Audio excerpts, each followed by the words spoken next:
ओम नमो भगवते वासुदेवाय।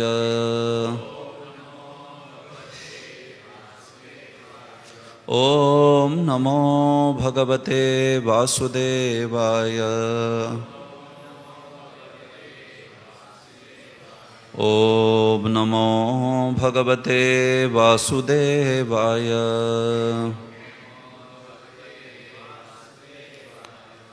नारायणं नमस्कृत्य नरं चैव नरोत्तमं देवीं सरस्वतीं व्यासं ततो जयमुदीरयेत्। नष्टप्रायेष्वभद्रेषु नित्यं भागवत सेवया भगवत्युत्तमश्लोके भक्तिर्भवति नैष्ठिकी। कृष्णाय वासुदेवाय देवकी नंदनाय च नंदगोपकुमाराय गोविन्दाय नमो नमः। ओम अज्ञानतिमिरान्धस्य ज्ञानाञ्जनशलाकया चक्षुरुन्मिलितं येन तस्मै श्रीगुरवे नमः।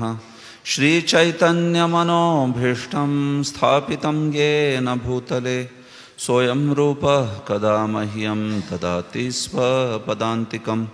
वन्देऽहं श्रीगुरोः श्रीयुतपदकमलं श्रीगुरून् वैष्णवांश्च श्रीरूपं साग्रजातं सहगणा रघुनाथान्वितं तं सजीवं साद्वैतं सावधूतं परिजनसहितं कृष्णचैतन्यदेवं श्रीराधाकृष्णपादान् सहगणा ललिता श्रीविशाखान्वितांश्च नमां विष्णुपादाय कृष्णप्रेष्ठाय भूतले श्रीमते भक्तिवेदान्तस्वामिन्निति नामिने।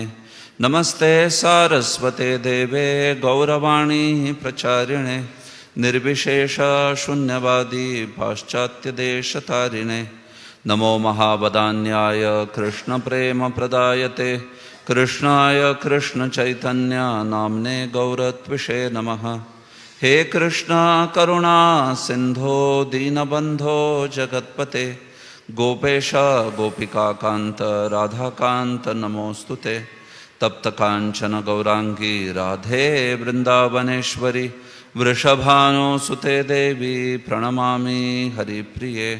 वाञ्छाकल्पतरुभ्यश्च कृपा सिन्धुभ्य एव च पतितानां पावनेभ्यो वैष्णवेभ्यो नमो नमः। जय श्री कृष्ण चैतन्य प्रभु नित्यानंद श्री अद्वैत गदाधर श्रीवासादि गौर भक्तवृंद। हरे कृष्ण कृष्ण कृष्ण हरे हरे हरे राम राम राम हरे हरे। सर्वशास्त्राब्धि पीयूष सर्ववेदैक सत्फल सर्वसिद्धांतरत्नाढ्य सर्वलोकैक दृक्प्रद सर्वभागवत प्राण श्रीमद्भागवत प्रभो कलिध्वांतोदितादित्य श्रीकृष्ण परिवर्तित परमानंद पाठाय प्रेमवर्षाक्षरायते सर्वदा सर्वसेव्याय श्रीकृष्णाय नमोस्तुमे। मदेकबंधो मत्संगिन् मद्गुरो मन्महाधन मन्निस्तारक मद्भाग्य मदानंद नमोस्तुते। असाधु साधुता दायिन् अतिनीचोच्चताकर हानमुंच कदाचिन्मां प्रेम्णार्थकण्ठयो स्फुर।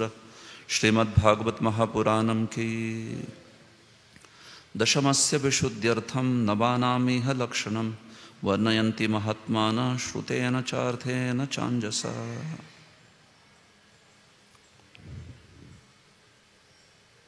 Hare Krishna. I can read from something. Maria, you have a phone?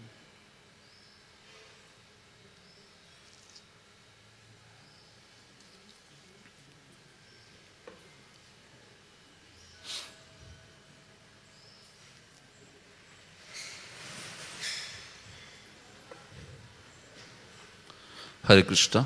तो आज जन्माष्टमी के उपलक्ष्य में विशेष कृष्ण कथामृत श्रृंखला में हम इस श्लोक को दोहराएंगे, इस श्लोक का पाठ करेंगे और फिर पूतना वध जो है इस लीला पर चर्चा करेंगे। तो बड़ा प्रसिद्ध श्लोक है, आप जानते ही हो। श्लोक संख्या 3-2-23, तृतीय स्कंध, अध्याय संख्या 2, श्लोक संख्या 23। तो कृपया दोहराइए। अहो बकीयं स्तनकालकूटं जिघांसयापाययदप्यसाध्वी लेभे गतिं धात्र्युचितां ततोऽन्यम् कं वा दयालुं शरणं व्रजेम। अहो बकीयं स्तनकालकूटं जिघांसयापाययदप्यसाध्वी लेभे गतिं धात्र्युचितां ततोऽन्यम् कं वा दयालुं शरणं व्रजेम। अहो बकीयं स्तनकालकूटं जिघांसयापाययदप्यसाध्वी लेभे गतिं धात्र्युचितां ततोऽन्यम् कं वा दयालुं शरणं व्रजेम।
माता जी दोहराना चाहेंगे कोई?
भाषांतर और तात्पर्य श्रील प्रभुपाद के द्वारा। श्रील प्रभुपाद की ओ भला मैं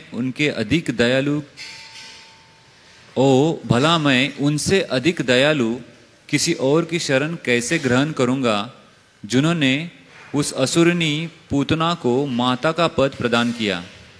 यद्यपि वह कृतज्ञ थी और उसने अपने स्तन से पिलाए जाने के लिए घातक विष तैयार किया था। तात्पर्य, यहाँ पर अपने शत्रु पर भी भगवान की चरम कृपा का उदाहरण मिलता है। कहा जाता है कि नेक पुरुष संदिग्ध चरित्र वाले व्यक्ति के भी सद्गुणों को स्वीकार करते हैं। जिस तरह विष के आगार से अमृत ले लिया जाता है, कृष्ण को बाल्यकाल में पूतना नामक असुरिनी ने घातक विष पिलाया था, क्योंकि वह इस अद्भुत शिशु को मार डालना चाहती थी। क्योंकि वह असुरिनी थी, इस कारण से उसके लिए यह जान पाना असंभव था कि भगवान शिशु की भूमिका निभाते हुए भी पूर्ण पुरुषोत्तम भगवान से कम नहीं थे।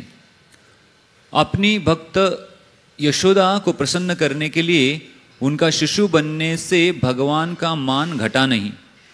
भगवान चाहे शिशु का रूप धारण करे या मनुष्य के अतिरिक्त अन्य कोई रूप धारण करे, इससे तनिक भी अंतर नहीं पड़ता।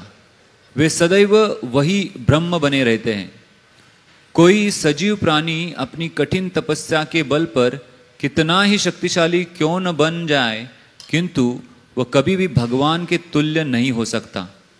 भगवान कृष्ण ने पूतना का मातृत्व स्वीकार किया, क्योंकि उसने स्नेहिल माता का स्वांग करते हुए कृष्ण को अपना स्तन पीने दिया। भगवान जीव की न्यूनतम योग्यता स्वीकार करते हैं और उसे सबसे बड़ा पुरस्कार प्रदान करते हैं। उनके चरित्र का यही मानदंड है। अतएव भगवान के अतिरिक्त दूसरा कौन परम आश्रय हो सकता है। श्रील प्रभुपाद की हरे कृष्ण। तो आज के इस प्रातःकालीन भागवत कक्षा में आप सबका स्वागत है। खास करके जन्माष्टमी, कृष्ण जन्माष्टमी के उपलक्ष्य में हम कृष्ण कथामृत श्रृंखला में ये दूसरा सत्र है। तो कल आप सब ने श्रीमान सुदामा प्रभु से श्रवण किया। तो आज के इस सत्र में हम कृष्ण कथामृत में खास करके पूतना वध लीला जो है इसकी चर्चा करते हैं। तो 3 सत्र जो है वो मुझे दिए गए हैं।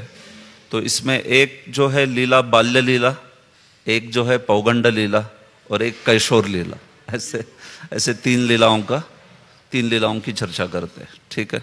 तो आज जो है बाल्य लीला की चर्चा करेंगे, कल एक पौगंड लीला और फिर परसों नहीं 16 तारीख को जन्माष्टमी के दिन फिर कृष्ण जन्म के बारे में भी चर्चा करेंगे, लेकिन साथ ही साथ एक विशेष कैशोर लीला की चर्चा करेंगे। ठीक। तो ये बड़ा प्रसिद्ध श्लोक है भागवत का। पूतना वध जो है वो भी बड़ा प्रसिद्ध प्रसंग है भागवतम में, है क्या नहीं। भगवान श्री कृष्ण जब इस धरातल पर अवतीर्ण होते हैं तो असुरों का वध भी करते हैं। तो ये नैमित्तिक लीला होती है। ये लीला आध्यात्मिक जगत में नहीं है। असुरों का वध की लीला केवल यहाँ पे होती है। तो असुर लोग जो है आध्यात्मिक जगत में क्या करेंगे, वो है कि नहीं।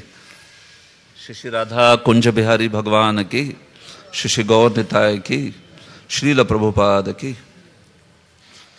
तो भक्ति विनोद ठाकुर बताते हैं अपने ग्रंथ में चैतन्य शिक्षामृत में कि 2 प्रकार की लीला होती है, नित्य लीला, नैमित्तिक लीला। तो नित्य लीला यानी जो आध्यात्मिक जगत में चलती रहती है और यहाँ पे भी भगवान आते तो उसको करते हैं। तो जैसे भगवान जो अपने भक्तों के साथ लीला करते हैं, रास लीला आदि लीलाएं, या गोपों के साथ क्रीड़ा करते हैं, या माँ यशोदा के साथ लीला करते हैं बहुत सारी। तो ये सब कुछ नित्य लीला है। लेकिन असुरों का वध ये नैमित्तिक लीला है, वो केवल यहाँ पर होती है, वहाँ पर आध्यात्मिक जगत में नहीं होती बिल्कुल। तो असुरों का वध केवल यहाँ पर क्यों होता है, या केवल यहाँ पर ये लीला क्यों होती है। तो भक्ति विनोद ठाकुर बोलते हैं क्योंकि असुरों के स्वभाव की मानसिकता वाले इधर ही है ना। तो इसलिए असुरों का वध जो है ये लीला इधर ही होती है, क्योंकि उन लोगों को कुछ सिखाने का है। तो इसलिए असुरों को मार के भगवान सिखाते हैं कि देखो इस लीला से क्या बोध है जानो। क्यों? क्योंकि तुम में भी मानसिकता भरी है इस प्रकार से। तो जैसे सारे असुरों का वध करते हैं भगवान वृंदावन में, तो ये इनमें कौन सा असुर क्या दर्शाता है इसको भक्ति विनोद ठाकुर ने समझाया है। खास करके व्रज लीला में जो असुर आते हैं उनके बारे में बताते हुए चैतन्य शिक्षामृत ग्रंथ में या फिर कृष्ण संहिता ग्रंथ, इसमें भी भक्ति विनोद ठाकुर ने बताया कि ये असुर क्या दर्शाते हैं। तो वो बताते हैं कि खास करके नैमित्तिक लीला का प्रयोजन रहता है कि साधकों के लिए शिक्षा, यही प्रयोजन रहता है उसका। हाँ, असुरों का वध करके प्रमुखतः साधकों के लिए शिक्षा होती है। वो तो भगवान के लिए बस खेल रहता है, वो खेल खेल में मार देते हैं, लेकिन प्रमुख प्रयोजन तो साधकों को इससे कुछ सीख देनी होती है। तो ये नैमित्तिक शिक्षा या नैमित्तिक लीला का यहां पर प्रयोजन होता है। तो उसमें तो पूतना वध जो है इस नैमित्तिक लीला में पहली लीला है भगवान ने, पहली असुर जो भगवान ने मारी, लेडीज फर्स्ट। तो यहां पे भी लेडीज फर्स्ट है। रामलीला में भी लेडीज फर्स्ट थी, ताड़का है कि नहीं। तो यहां पर भी पूतना जो है पहली असुर है जो कि स्त्री ही है। इस प्रकार से इस पे तो हरिसूरी जी ने विशेष टीका की, हम देखेंगे आगे। बोलते हैं ऐसा क्यों, पहला असुर जो भगवान ने मारा रामलीला में भी कृष्ण लीला में भी वो स्त्री क्यों, इस पे उन्होंने टीका की है। हरिसूरी नामक एक वैष्णव आचार्य हुए, नासिक के ही, बहुत महान भागवत के ऊपर टीका लिखी है उन्होंने। तो ये श्लोक देखिए, बड़ा प्रसिद्ध श्लोक है। ये तीसरे स्कंद का श्लोक है, लेकिन अभी हम दशम स्कंद के 6ठे अध्याय से पढ़ेंगे। तो मैं चाहूंगा कि जब मैं श्लोक दोहराऊंगा तो कोई एक भक्त माइक में उसका अनुवाद पढ़े बस। तो दशम स्कंद 6ठा अध्याय है, तो दूसरे श्लोक से हम प्रारंभ करेंगे। तो एक भक्त को बस अनुवाद पढ़ना है जब भी मैं कोई श्लोक पढ़ू उसमें से। तो ये जो श्लोक है बड़ा प्रसिद्ध है, ये तीसरे स्कंद का है। अहो बकीयम जो है वो, अच्छा यहां पे तो अभी रखिए, अहो बकीयम भी रखिए। तो ये श्लोक इतना महान है, ये विशेष श्लोक है, क्योंकि आपको पता है ये श्लोक ने सुखदेव गोस्वामी को वापस ला दिया। सुखदेव गोस्वामी वन में चले गए थे जन्म के पश्चात, तुरंत, पहले तो बाहर नहीं आ रहे थे माता के गर्भ से। सुखदेव 12 साल माता के गर्भ में ही रहे। ब्रह्मा वैवर्त पुराण की कथा है, जीव गोस्वामी इसको उद्धृत करते। तो माता के गर्भ से बाहर ही नहीं आ रहे थे। तो व्यासदेव बोले, अरे क्यों नहीं बाहर आ रहे हो, क्यों पीड़ा दे रहे हो अपने माता को। तो बोला बाहर बहुत माया है, तो इधर अंदर अच्छा है, बोला इधर, तो इसलिए मैं नहीं आना चाहता। तो व्यासदेव बोले, अरे लेकिन 9 महीना भी स्त्री के पेट में जब बच्चा है गर्भ में तो कितनी पीड़ा होती है उनको। तू तो 12 साल रुका हुआ है, तो थोड़ा तो माँ के प्रति थोड़ी अनुकंपा दिखा, और तू बाहर आ। तो बोले नहीं नहीं, मुझे माया जो है इससे डर लगता है। तो व्यासदेव बोले, अरे मैं वचन देता हूं तुमको, तुम पर माया का कोई प्रभाव नहीं होगा। तो सुखदेव बोले, आप वचन दोगे, आप खुद गृहस्थ बन के बैठे हो और मुझे वचन दे रहे हो कि तुम पर माया का प्रभाव नहीं होगा। हालांकि हम जानते हैं व्यासदेव जो है वो भगवान के ही अवतार है, भगवान है वो स्वयं, लेकिन तो भी लीलावेश में उन्होंने व्यासदेव को ऐसे कह दिया कि मैं आपके शब्दों पे विश्वास नहीं कर सकता, क्योंकि आप खुद फंसे हुए हो घर गृहस्थी में। तो कोई ऐसा व्यक्ति जो कि मायाधीश है, वो अगर मुझे वचन दे दे कि आप माया से प्रभावित नहीं होंगे, तब मैं बाहर आऊंगा। तो बोले कौन है ऐसा फिर? बोले द्वारका में बैठे द्वारकाधीश। सुखदेव बोले कि आप द्वारकाधीश को बुला के लाइए, और अगर वो वचन देते कि हे बालक तुम पर कोई माया का प्रभाव नहीं होगा, तब मैं बाहर आऊंगा। ऐसे तो व्यासदेव बोले यही है, एकमात्र यही चॉइस है। तो फिर वो चले गए द्वारका, और द्वारका में श्री कृष्ण को बताया तो श्री कृष्ण तुरंत बोले अच्छा ठीक है चलिए। फिर तो तुरंत दोनों रथ पर सवार होके यहां पर आए। व्यासदेव जी की जो गुफा है उनका जो निवास स्थान है वहां पर। और फिर कृष्ण ने आके सुखदेव गोस्वामी से बात की और कहे कि बेटा तुम बाहर आ जाओ माता के गर्भ से, तो मैं तुम्हें वचन देता हूं कि तुम पर माया का कोई प्रभाव नहीं होगा। तो जैसे ही भगवान ने वचन दिया तो सुखदेव माता के गर्भ से बाहर आए ऐसे। और इतना सुंदर वार्तालाप चल रहा था भगवान का और सुखदेव का। तो इसलिए भगवान ने कहा कि व्यास आपका बेटा जो है, व्यास त्वदीय तनया शुकवद मनोज्ञम ब्रूते, आपका बेटा एकदम तोते की तरह इतना मधुर बात करता है, इसलिए इसका नाम होगा शुक। तो भगवान ने नामकरण संस्कार भगवान ने किया है सुखदेव का। सुखदेव गोस्वामी को वो नाम भगवान ने दिया शुक ऐसे। तो ये बात है। तो ये जो सुखदेव गोस्वामी है ये तो चले गए थे, जैसे ही माता के गर्भ से बाहर आए तो फिर तुरंत चल दिए जो वन है उसकी ओर। तो वन की ओर चल दिए तो व्यासदेव पीछे से चिल्लाने लगे पुत्र पुत्र पुत्र, रुक जाओ। पुत्र थोड़ी ना रुकने वाला है वो तो चल ही दिया। बस बाकी जो पेड़ थे वो सिर्फ बोले पुत्र पुत्र पुत्र पुत्र, पुत्रेति तन्मयतया तरवोभिनेदुस् तम सर्वभूत हृदयम मुनिमानतोस्मि। तो फिर व्यासदेव जी बोले कि ये तो ऐसे नहीं आने वाला। तो उन्होंने उसके बाद भागवत का संकलन किया, भागवत लिखा, और भागवत लिखने के बाद भागवत में से कुछ श्लोक अपने कुछ शिष्यों को सिखाए और बोले जाओ वहां पर जहां सुखदेव घूमता फिरता है, पता नहीं जंगल में कहां पे घूमता है, तुम लोग ही ढूंढ के लेके देख लेना, और वहां पे ये श्लोक बोलो करके। तो बलदेव विद्याभूषण बोलते कि यह एक श्लोक है कि जो सिखाया था और सुखदेव गोस्वामी के सामने दोहराया गया। तब सुखदेव जो है जैसे ही सुने इतनी अद्भुत कृपा, तो फिर सुखदेव बोले कि ये किसने सिखाया आपको? तो बोले आपके पिता ने सिखाया। तो चलो मेरे पिता के पास बढ़े। तो वापस आ गए फिर सीखने के लिए श्रीमद् भागवतम। तो ऐसी इस श्लोक की महिमा के बारे में तत्व संदर्भ में जीव गोस्वामी ने लिखा है कि इतना इस श्लोक का सामर्थ्य था कि उसने सुखदेव की निर्विकल्पक समाधि को तोड़ दिया। हमेशा ब्रह्म का ध्यान करते थे। शरीर के स्तर पे ही नहीं थे, केवल आत्मा। तो उस निर्विकल्पक समाधि को इस श्लोक ने तोड़ दिया। कभी कभी हम लोग भी भागवतम में समाधि में चले जाते हैं।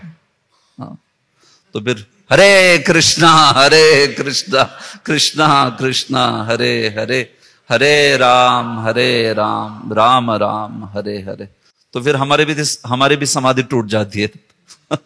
ऐसे तो ये जो सुखदेव की समाधि थी वो एकदम निर्गुण ब्रह्म की समाधि थी, और ऐसे उस समाधि को तोड़ के उनको भागवत और वैष्णव जनप्रिय बना दिया इस श्लोक ने। तो इसलिए ये लीला का और इसका बहुत महत्व है। तो अहो बकीयम स्तन कालकूटम, अब भगवान की बहुत विशेष कृपा का यहां पर वर्णन हो रहा है कि जो बकासुर की बहन, ये सब फैमिली खतरनाक फैमिली थे। बकासुर, अघासुर और पूतना, क्या एकदम भाई बहन है एकदम। ट्रैक रिकॉर्ड इन लोगों का खतरनाक ट्रैक रिकॉर्ड था एकदम ऐसे। सारे के सारे एकदम महाअसुर, और सबको कंस जो है उसने बंदी बना के अपना दास बना लिया। पहले उसने अघासुर की पिटाई की, फिर बकासुर की पिटाई की, और बहन को बोला कि देख तेरे भाइयों की पिटाई हो गई है तो तू रक्षाबंधन क्या रक्षाबंधन करेगी तू जो है अभी तू सेवा मेरा दासता स्वीकार कर ले, मैं तुझे स्त्री है मारूंगा नहीं। ऐसा कंस ने कहा। तो फिर बकी यानी पूतना ने देखा कि अरे ये दोनों की पिटाई हो गई तो मैं भी चुपचाप इनकी दास बन जाती हूँ, तो कंस की दास बन गई। तो ऐसे ये पूरी फैमिली कंस की सेवा में थी। तो ऐसी बकी यम स्तन कालकूटम जिघांसया अपाययत। हाँ, तो अपने स्तनों पर कालकूट विष धारण करके जब वो भगवान को पिलाई, हाँ, तो भगवान, अगर कोई इस प्रकार से शत्रु का भाव है तो फिर टिट फॉर टैट ना, बोलते हैं ना, शत्रु शठे शाठ्यम प्रकुर्विद। कोई शठ है तो उसके साथ शाठ्य करना चाहिए। तो ये आसुरी भाव से भगवान को मारना चाहती थी, तो भगवान ने क्या किया उसके साथ फिर? तो एकदम उल्टा भगवान का आदान प्रदान है। हाँ, लेभे गतिम धात्री उचिताम ततोन्यम। तो भगवान ने उसको जननी गति दे दी, आध्यात्मिक जगत में धात्री की गति दे दी। हाँ, धात्री उचिताम कहा है, एक्चुअली एग्जैक्टली धात्री गति नहीं है वो। हम इसकी चर्चा करेंगे। जैसे अगर पूतना को यशोदा या अन्य माताओं की ही गति मिलती थी तो फिर प्रेम से सेवा करना और ऐसे आसुरी भाव से सेवा करना, इसमें अंतर नहीं रहेगा ना कुछ। तो उसको गति जो मिली है वो इस प्रकार की मिली है कि वो भगवान को सिर्फ देख सकती है, स्पर्श नहीं कर सकती। ये पूतना को ऐसी गति मिली है। देखने का सौभाग्य है, सिर्फ स्पर्श करने का सौभाग्य नहीं है बिल्कुल। तो वो तो केवल जो भगवान को प्रेम से सेवा करते हैं ना उनके लिए है, लेकिन तो भी वो भी बहुत बड़ा सौभाग्य है देखने का आध्यात्मिक जगत में। अब यशोदा मां के साथ जो दासियां हैं उन दासियों में रह के आप भगवान को देख सकती हो, ये कितना बड़ा सौभाग्य है कि नहीं? ऐसे तो ये जो ऐसे इस सौभाग्य का गुणगान हुआ है इस श्लोक में। तो देखिए इस लीला में, ये दशम स्कंद के 6 अध्याय में लीला ये बोली गई है। तो ये दूसरा श्लोक है। कंसेन प्रहिता घोरा पूतना बाल घातिनी शिशुंश्चचार निघ्नन्ति पुरग्राम व्रजादिषु। पढ़िए अनुवाद कोई।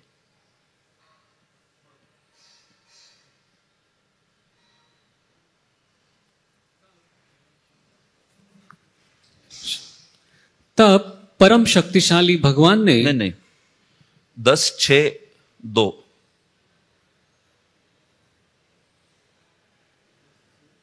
क्या श्लोक दिखा रहे? 10:6-2 होना चाहिए। 10:6-2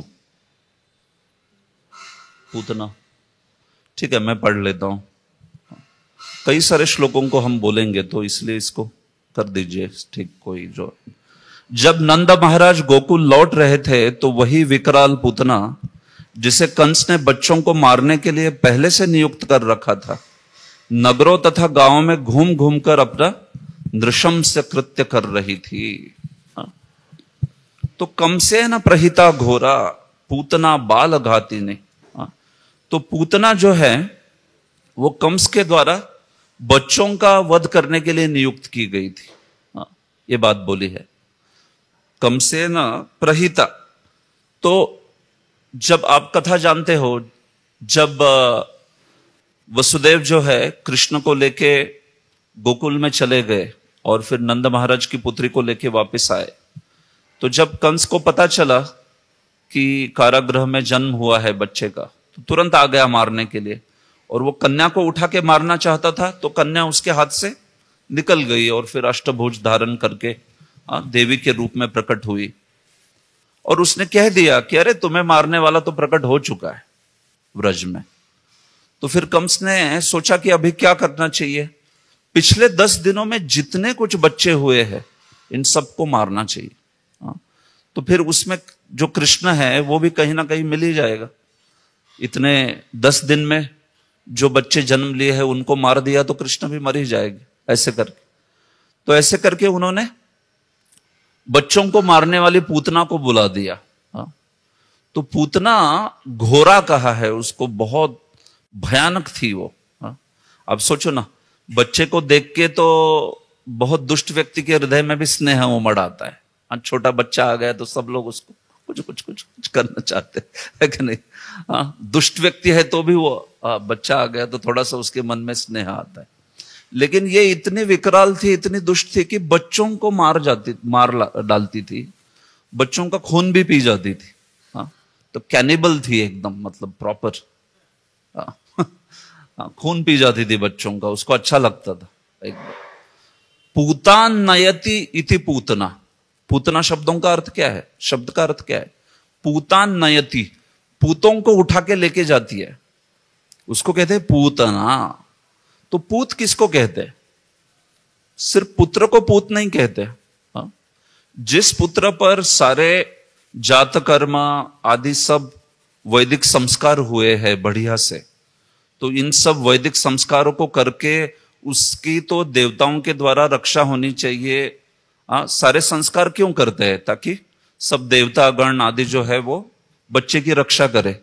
लेकिन वो ऐसे सुसंस्कृत, मतलब जिस पर वैदिक संस्कार हुए हैं और जिनकी देवताओं ने रक्षा करनी चाहिए थी, ऐसे बच्चों को भी उठा के लेके जाती थी। इतनी ताकतवर थी वो, इसलिए उसको पूतना कहते हैं। पूतों को जो लेके जाती है, वल्लभाचार्य तो कहते हैं अरे पूतों को छोड़ो, पुरुषों को लेके जाती थी वो। पुरुषान नयति थी पूतना। बड़े बड़े पुरुषों को लेके जाती थी। कभी कभी उसको लगता था अरे बच्चे से मेरा पेट नहीं भरा, तो फिर बड़े को लेके जाती थी उठा के। क्योंकि ऐसी राक्षसी थी ना, राक्षसी उसी को कहते हैं जो कि मार डाल के खून पी जाए, या फिर तो वो पूतना जैसे हम लोग कभी नाटिका में वगैरह दिखाते हैं करके आती है, ऐसे वो कोई कॉमेडी नहीं है पूतना एक्चुअली। पूतना यानी कॉमेडी नहीं थी, पूतना हॉरर शो था एकदम।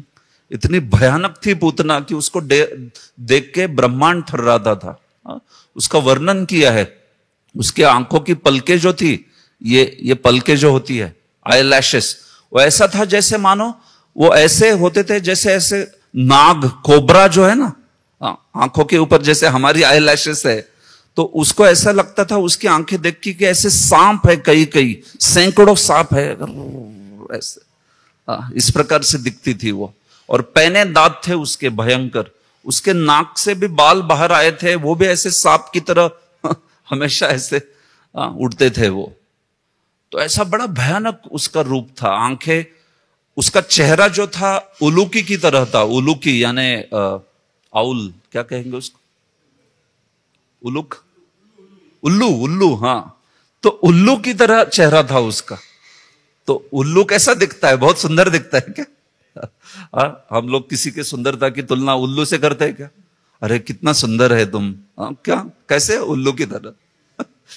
उल्लू तो बड़ा भयानक होता है कि नहीं? तो वैसा उसका चेहरा था, उल्लू की तरह दिखती थी वो। कई बार उल्लू का रूप भी लेती थी वो, उल्लूकी कहा है उसको। तो उड़ती थी इधर उधर, तो उल्लू का रूप लेके उड़ती थी। तो ऐसा उसका बड़ा भयंकर वर्णन किया, घोरा। तो ऐसी ये घोरा जो थी पूतना, और बाल घातिनी, बच्चों को मार डालती थी। कितना स्नेह होता है बच्चे के प्रति, लेकिन ये इतनी क्रूर थी कि उसको बच्चों को मारने में भी कुछ डर नहीं लगता था, कुछ बुरा नहीं लगता था। तो शिशुंश चचार निघ्नंती, तो घूम रही थी सब जगह, क्योंकि कंस ने कहा था कि तुम देखो ये पूरे एरिया में पिछले 10 दिनों में जितने बच्चे हुए उन सबको तुम मार डालो करके। तो शिशुओं को मारती हुई घूम रही थी पूरब ग्राम व्रजादिशु, पूरे व्रज आदि में। तो कैसे संभव है कि पूतना जो है वो इन बच्चों को मार सकती थी? व्रज के बच्चों को पूतना मार पा रही है भगवान के होते हुए? ये कैसे संभव हो सकता है? लेकिन क्या उसने मारे? हाँ, मारे भी बच्चे बहुत सारे। तो जीव गोस्वामी टीका करते हैं कि बोलते हैं कि पूतना ने उन्हीं बच्चों को मारा, या पूतना उन्हीं बच्चों को मार पाई जो कंस की पार्टी के बच्चे थे। ये बात जीव गोस्वामी ने बताई है। कंस पक्षिया ये बाला, कंस के पक्ष के जो बच्चे थे सारे असुरी स्वभाव के थे, आगे बन के आगे जाके उत्पात करने वाले थे सब। भगवान ने पूतना को ऐसे डायरेक्ट किया कि बराबर उन्हीं बच्चों को मारा जो आगे असुर बनने वाले थे। तो एक भी व्रज के भक्त बच्चे को मारा नहीं उसने, या भक्त नहीं जो मतलब निष्पाप है उसको भी नहीं मारा, केवल छटे हुआ असुर बनने वाला है आगे वो, तो उसको पहले ही खत्म कर दिया उसने। तो ये भगवान ने देखिए इस प्रकार की लीला की। भगवान ने पूतना को सेवा करवा दी पहले ही। ये जो सब इस प्रकार से असुरी बच्चे हैं, इन सबको तुम खत्म कर दो ऐसे। तो व्रज में कोई भी बच्चा मथुरा ये पूतना जो है वो मार नहीं पाई बिल्कुल भी। और फिर मारने आई तो पहला, खास करके गोकुल में पहला बच्चा ही कौन निकला जिसको मारने आई? वो कृष्ण। तो उधर उसका काम खत्म हो गया, तो फिर अभी आगे और किसको क्या मारेगी। हाँ, तो इस प्रकार से भगवान ने जो पूतना है उसको व्रज में उत्पात नहीं करने दिया। ऐसे तो कंस के ऐसे पक्ष के बच्चे मारे जा रहे थे और कंस खुश हो रहा था बहुत। तो इससे आचार्य कहते हैं कि कंस की मूर्खता भी दिखाई पड़ती है इससे। उसको पता ही नहीं पूतना जो है उसी के पार्टी के लोगों को मार रही है इस प्रकार से। तो जब ये बात सुनी सुखदेव गोस्वामी के द्वारा, परीक्षित जो है सुन रहे हैं ना, तो परीक्षित ने जब ये श्लोक सुना कि अरे पूतना जो है वो इस प्रकार से व्रज में घूम रही थी मारते हुए, तो बड़े डर गए। परीक्षित जो है चिंतित हो गए। तो आप बोलोगे अरे क्या परीक्षित को कथा मालूम नहीं है क्या, चिंतित क्यों हो गए? हमने सुनी है बचपन से, क्या परीक्षित को मालूम नहीं? देखो, परीक्षित जब सुन रहे थे तो उनका लीला में आवेश था। परीक्षित का देखो, हमारा भी आवेश रहता है, लेकिन हमारा आवेश रहता है प्रसाद में, है कि नहीं? जैसे कथा चल रही है तो हम लोग सोचते हैं कि आज क्या बना है प्रसाद में, पता नहीं है, प्रभु जी बहुत आज लंबा खींचेंगे लग रहा है, शुरू ही हुआ अब भी। तो हमारा आवेश इस प्रकार का रहता है कई बार। लेकिन परीक्षित का आवेश वैसा नहीं। परीक्षित तो उस कथा को इतने तन्मयता से सुन रहे, जैसे ही उन्होंने सुना अरे पूतना आ गई, अरे पूतना आ गई, तो गोकुल में तो भगवान है, भगवान को तो नहीं उसने उठा लिया, इस प्रकार का उनका अभिनिवेश था लीला में एकदम। तो तुरंत डर गए, वो चिंतित हो गए कि अरे ये पूतना आ गई है और भगवान तो छोटे से शिशु है, तो क्या उसने भगवान को तो उठा नहीं लिया? तो ऐसे उन परीक्षित को उनकी चिंता से मुक्त करने के लिए तुरंत ये श्लोक बोल दिया सुखदेव ने, न यत्र श्रवणादीनि रक्षोघ्नानि स्वकर्मसु कुर्वन्ति सात्वतां भर्तुर यातु धान्यश्च तत्र ही। हे राजन, इसका अनुवाद देखिए। हरे कृष्ण, हे राजन, हरे कृष्ण, जहां भी लोग कीर्तन तथा श्रवण द्वारा भक्ति कार्यों की अपनी वृत्तियों में लगे रहते हैं।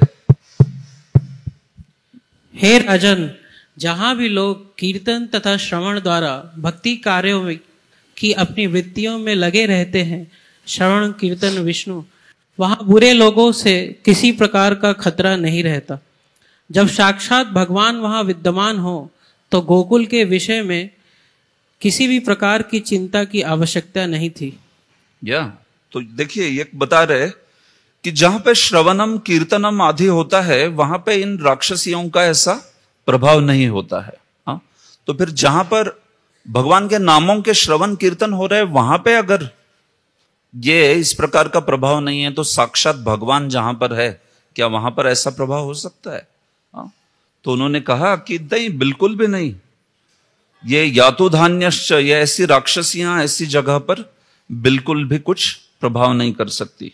प्रभुपाद जी ने भी तात्पर्य में कहा है कि जहां पर भी नामाश्रय होता है, जहां पर हरे कृष्ण महामंत्र का कीर्तन होता है, देखिए प्रभुपाद तात्पर्य में लिखते हैं कि यहां तक कि भौतिक दृष्टि से भी सभी प्रकार के खतरों से बचने के लिए हरे कृष्ण मंत्र का कीर्तन करना चाहिए। तो जहां पर भी हरे कृष्ण कीर्तन होता है, कथा होती है, वहां पर हम लोग देखते हैं कि इस प्रकार का भूत प्रेत या फिर राक्षस आदि का प्रभाव नहीं होता है, नहीं होना चाहिए। ठीक है। हाँ, तो उसमें तो वो श्रवण कीर्तन की एक गुणवत्ता भी एक अपना उसका भी पहलू है, और दूसरा वो राक्षस लोगों के पिछले कार्य कैसे थे, या वो भूत प्रेत जो बने हैं उनके कार्य कैसे थे, इस पर भी वो निर्भर करता है। लेकिन सामान्यतः जहां पे श्रवण कीर्तन बड़े बढ़िया से चल रहा है वहां पर ये प्रभाव जो है ज्यादा कुछ उत्पात नहीं कर पाएगा। प्रभाव दिखे भी तो वो कुछ विनाश नहीं कर पाता है वो। ये बात है ऐसे। तो इसीलिए प्रभुपाद जी यहां पर कह रहे हैं कि बहुत जरूरी है। और जहां ऐसा श्रवणम कीर्तनम होता नहीं है तो फिर वहां पे तैयार रहना, फिर वहां पे कुछ ऐसा प्रभाव जो है भूत आदि का या राक्षस आदि का तो वो दिखाई पड़े। खास करके जहां पे बहुत तमोगुण होता है, तमोगुणी जगह पे हम लोग देखते हैं कि ये प्रभाव दिखाई पड़ता है बहुत। ऐसे तो इस प्रकार से आश्वस्त किया उन्होंने और फिर उन्होंने इस कथा को आगे बढ़ाया। सा खेचर्ये कदोत्पत्य पूतनानंद गोकुलम योषित्वा माययात्मानं प्राविशत कामचारिणी। एक बार स्वेच्छा से विचरण करने वाली पूतना राक्षसी ब्रह्म आकाश अंतरिक्ष में घूम रही थी, तो वह अपनी योग शक्ति से अपने को अति सुंदर स्त्री के रूप में बदलकर नंद महाराज के स्थान गोकुल में प्रविष्ट हुई। तो देखिए खेचरी, उसको खेचरी कहा है क्योंकि वो आकाश में उड़ सकती थी। तो कभी उल्लू का रूप लेके उड़ती थी, कभी स्त्री का रूप लेके, उसका जो मूल नेचुरल ब्यूटी थी उसकी जो, उस रूप में वो लकड़ी के ऊपर बैठ के उड़ती थी। खेचरी जो ख यानी आकाश में उड़ती है, आकाश में यात्रा करती है। तो ऐसी उड़ते हुए वो अभी गोकुल में आ गई। पूरे व्रज में बच्चों को मारते हुए, अर्थात जो भगवत विमुख बच्चे हैं उनको मारते हुए वो जो है नंद गोकुल में आ गई। और फिर नंद गोकुल में वो जो है आके कामचारिणी, तो उसने बहुत एक परम सुंदरी स्त्री का रूप लिया। एकदम उसका अलौकिक सौंदर्य था, ऐसा रूप जो है उसने धारण किया। यहां पे तो वल्लभाचार्य वात्सल्य लीला के टीकाओं में वल्लभाचार्य का विशेष उत्साह रहता है, क्योंकि आप जानते हो कि वल्लभ संप्रदाय में वात्सल्य रस को वो सबसे ज्यादा जो है आराध्य मानते हैं। तो वल्लभाचार्य बताते हैं कि ये जो पूतना है वो आश्लेषा नक्षत्र के समय पे आई।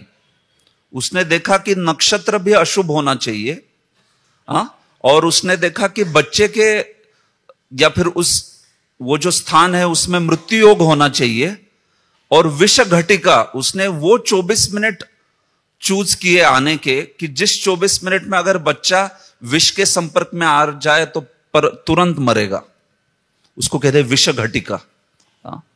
तो विष घटिका आश्लेषा नक्षत्र, मतलब पूरा ज्योतिष, पूरा पूतना जो है सब ऐसा समय लेके आई कि काम हमारा जो है निश्चित रूप से सिद्ध होना चाहिए कार्य बच्चे को मारने का। तो मृत्यु योग, विष घटिका और आश्लेषा नक्षत्र, ये सब कुछ भी करो भगवान के सामने, उसका क्या है, भगवान के सामने सारा अशुभ जो है भगवान के आते ही शुभ हो जाता है।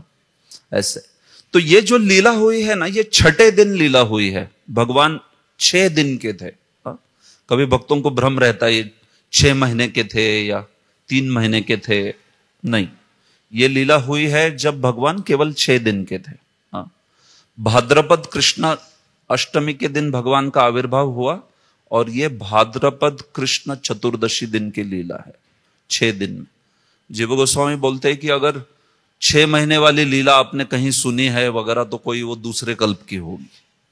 ये कल्प में तो केवल 6 महीने के भगवान थे, नहीं 6 महीने नहीं, 6 दिन के, सॉरी 6 दिन के केवल थे, तब पुतना को मारा है। इस प्रकार से तो अपना मूल रूप छिपाते हुए, उलूकी का रूप छिपाते हुए वो जो है एक सुंदर स्त्री का रूप लेके आई। तो आप कह सकते हो भाई सुंदर स्त्री का रूप लेने का क्या जरूरत थी उसकी, वो तो इतनी ताकतवर थी, ऐसे ही आ जाती ना। क्या ब्रजवासी रोकने वाले हैं क्या उसको? ब्रजवासी लड़ेंगे पूतना के साथ, तो क्यों सुंदर स्त्री का रूप लिया उसने? तो जीव गोस्वामी उत्तर देते हैं इसका। देखो आचार्य ना हर चीज के बारे में सोचते हैं कि ऐसा क्यों, ऐसा क्यों, ऐसा क्यों। हम लोग कथा में सोचते हैं कि इतना समय क्यों खत्म क्यों नहीं हो रहा, इस प्रकार से। लेकिन आचार्य इसको ऐसे सोचते हैं कि ये श्लोक में च शब्द क्यों आया, तथा शब्द क्यों आया, इस प्रकार से उनका जो मनोभाव होता है ऐसे। तो कथा में अगर हमें अभिनिवेश चाहिए ना, एब्जॉर्प्शन, तो उसके डिटेल में जाना चाहिए। जितना डिटेल पढ़ेंगे ना उतना हमें बहुत रस का अनुभव होगा। जितना शॉर्ट करोगे, ओवरव्यू, खत्म, हाँ, तो फिर उसमें आनंद जो है वो लीला का वो चला जाएगा। हाँ, तो details, attention to the details बहुत जरूरी है। हाँ, तो टीकाओं में आदि, प्रभुपाद भी तात्पर्य में, तो जो वो शब्द है उन श्लोकों को बड़ा, उन शब्दों को बड़ा करना चाहिए। ये टीका का प्रभाव है, स्वभाव है। हाँ, तो ये पहलू से ऐसे। तो हम लोग तो कभी कभी श्लोकों को स्किप ही कर डालते, हाँ, पढ़ते ही नहीं श्लोक को। अरे श्लोक कौन पढ़ेगा, चलो नहीं। एक्चुअली वो शब्द जो है ना वो भगवान के हैं या सुखदेव के हैं, व्यासदेव के हैं। उन श्लोकों को हमारे आचार्य तो एक अर्च विग्रह की तरह देखते हैं, हो एकदम एक एक श्लोक के शब्द को, और फिर उससे सुंदर सुंदर अर्थ जो है प्रकट करते हैं ऐसे। तो वो बताते हैं कि क्यों उसने रूप लिया सुंदर स्त्री का, क्योंकि नंद महाराज ने गोकुल में नारायणास्त्र विद्या जिनको आती है, जो नारायण अस्त्र को, उस अस्त्र को जो है प्रयोग कर सकते हैं, ऐसे कुछ धनुर्धारी सेवक जो है गोकुल के रक्षा के लिए रखे थे नंद महाराज ने, जिनको नारायणास्त्र विद्या आती थी। तो अगर नारायणास्त्र विद्या के धनुर्धरियों के सामने पुतना जाती थी तो उसका मृत्यु निश्चित था। तो उसने सोचा कि मुझे ये नारायणास्त्र विद्या वाले धनुर्धारियों से अगर बचना है, तो फिर मैंने कुछ रूप बदलना पड़ेगा, नहीं तो फिर मैं, वो तो देख लेंगे, अरे ये तो राक्षसी है, तुरंत आ जाएंगे नारायण अस्त्र, फिर मैं क्या नारायण अस्त्र का क्या प्रतिकार करूंगी मैं। तो इसलिए उसने रूप बदला, एक सुंदर स्त्री का रूप धारण किया। नहीं तो शक्तिशाली बहुत थी वो, उसको जाना था अंतपुर में या कहीं पर भी, वो आराम से जा सकती थी। हटो हटो, यशोदा माँ या रोहिणी को बोलती थी हट जाओ, एकदम ऐसे। लेकिन वो नारायणास्त्र विद्या वाले धनुर्धारियों के सामने उसकी शक्ति नहीं थी। हालांकि यशोदा तो बहुत महान है, हम लोग जानते हैं, लेकिन जैसे शक्ति का प्रयोग जहां पे बात हो रही है, तो वहां पे तो भगवान चाहते थे कि जैसे यशोदा है या रोहिणी है, एक प्रकार का उनका पर्सनालिटी है, व्यक्तित्व है, तो वो तो पूतना से लड़ने के लिए बनी नहीं है। लेकिन ये नारायणास्त्र विद्या वाले उनसे लड़ जाते थे, इसलिए वो जो है रूप लेके आई एक परम सुंदरी का ऐसे। तो गोकुल में पहला असुर है स्त्री, गोकुल में पहला असुर स्त्री है। तो हरिसूरी बोलते इधर भी लेडीज फर्स्ट, रामायण में भी ताड़का पहले, उधर भी लेडीज फर्स्ट, ऐसे क्यों? तो बोलते गोकुल में पहला व्यवधान स्त्री है। तो गो कहते हैं इंद्रियों को, इंद्रियों का कुल। तो वो कहते हैं कि एक साधक को जो कि भक्ति में प्रगति करना चाहता है, उसके लिए एक भौतिकतावादी स्त्री जो है, ये पहला व्यवधान है। गोकुल तो गो यानी इंद्रियों का समूह, यानी अगर आप इंद्रियों को संयमित करना चाहते हो तो एक भौतिकतावादी स्त्री, देखो वैष्णवी स्त्री का बात नहीं हो रहा है, वैष्णवी स्त्री तो बहुत महान है। कोई गृहस्थाश्रम में वैष्णव वैष्णवी दोनों मिलकर भक्ति कर रहे हो, वो तो बहुत अच्छी बात है, वो तो स्त्री अनुकूल हो जाएगी उसकी भक्ति के लिए। लेकिन यहां पे बात हो रही है भौतिकतावादी स्त्री जो कि अभक्त है। तो ऐसी अभक्ता स्त्री हो तो वो पहला व्यवधान माना गया है गोकुल में। अभी जब भी ऐसी बात होती है तो समझ लेना चाहिए स्त्री के लिए पुरुष, पुरुष के लिए स्त्री, ऐसा बोला जाता है। पुरुष के लिए स्त्री का व्यवधान है, स्त्री के लिए पुरुष का व्यवधान है, अगर वो भक्त नहीं है, अगर उनमें सेवा का भाव नहीं है तो ये दर्शाने के लिए कि साधक के लिए ये पहला व्यवधान होता है। साधक ने इससे सबसे पहले बचना चाहिए, इंद्रियों के इस प्रकार से विचलित होने से। ये दर्शाने के लिए भगवान ने पहले जो असुर है पहला, वो स्त्री के रूप में भगवान ने जो है यहां पर लीला रचाई। जीव गोस्वामी तो बहुत सुंदर बात लिखे है, आरंभात एव लीलया बकीर्धातृ गति प्रदः कृष्ण स्वगुण माधुर्ये तृष्णयामास वैष्णवान। जीव गोस्वामी ने बड़ा अनोखा एक्सप्लेनेशन दिया है कि ऐसी लीला जो पूतना की है वो क्यों की भगवान ने, पहली लीला ही। तो बोल देते कि पहली लीला में ही भगवान ने ऐसी कृपा दर्शा दी, ऐसी कृपा दर्शा दी कि साधक जो है सुनने वाले, भागवत सुनने वाले, उनको ना इतना अपेक्षा और इतनी उत्कंठा हो जाए कि अगर पहली लीला ऐसी है तो आगे क्या होगा, आगे कितना बढ़िया लीला होगी। तो इसलिए खास विशेष कृपा की लीला पहली बोल दी है। जैसे उदाहरण देता हूं आपको, अगर आप कोई जगह पे जैसे फीस्ट है, मानिए कोई फेस्टिवल की, या कहीं आप प्रसाद पा रहे हो, विशेष प्रसाद पा रहे हो, गोविंदा में प्रसाद पा रहे हो, तो देखो स्टार्टर ही इतना बढ़िया है। अगर इतना बढ़िया स्टार्टर है वो, तो आदमी क्या सोचेगा, अरे ये स्टार्टर है तो आगे क्या आने वाला है। भोजन में होता है ना स्टार्टर, अब ये अपने भक्त स्टार्टर हो या आगे वाला हो, सब एक साथ मिलके कभी कभी हम लोग देखते हैं कि वो स्टार्टर बोला तो उसको स्टार्टर इतना अच्छा लगा, उसने उतना ही खा के हो गया मेरा प्रसाद करके। ऐसे भी रहते कभी कभी ब्रह्मचारी भक्तवृंद भी हमारे। अरे नहीं प्रभु जी ये तो स्टार्टर है, स्टार्टर नहीं ये लाओ। तो देखो स्टार्टर भगवान ने ऐसा डाल दिया है ना कि आदमी सोचेगा अगर ये स्टार्टर है तो फिर मेन कोर्स क्या है। इस प्रकार से तो जीव गोस्वामी ने बहुत सुंदर बात कही है, कृष्ण स्वगुण माधुर्य तृष्णायामास। भगवान ने ऐसी लीला का प्राकट्य कर दिया शुरुआत की पहली कि तृष्णा बढ़ा दी भक्तों की। अरे ये आगे तो क्या होगा, तो आगे आगे देखो होता है क्या। एकदम भगवान जो है लीला दर्शा रहे इस प्रकार से, विशेष कृपा एकदम। तो ऐसे ये परम सुंदरी का रूप धारण करके आई। हरिसूरी जी रोचक टीका कहते हैं, बोलते कि कोई बहुत सुंदर स्त्री है तो भौतिकतावादी पुरुष उसको देखते रहते हैं, वरांगना। तो वरांगना जो होती है सुंदर आकृति वाली स्त्री, तो उसको पुरुष देखते रहते हैं। और हेमांगना, और जिसने सोना पहना है उसको स्त्रियां देखती रहती। ऐसा हरिसूरी ने टीका की है। वरांगना को अन्य पुरुष देखते हैं और हेमांगना को अन्य स्त्रियां देखती है। तो बोलते हैं ये वरांगना और हेमांगना दोनों बन के आई पुतना। इसलिए सारे पुरुष देखे उसकी और सारे स्त्रियां देखे मोहित हो जाए, बाप रे ये क्या सौंदर्य है, किस प्रकार और किस प्रकार के आभूषण है। अब पूरे डिप्रेशन में डाल दिया उसने सबको। ये तो ऐसा रूप जो है वो धारण करके आई है। और फिर आई तो फिर ऐसा चल दी नंद भवन में।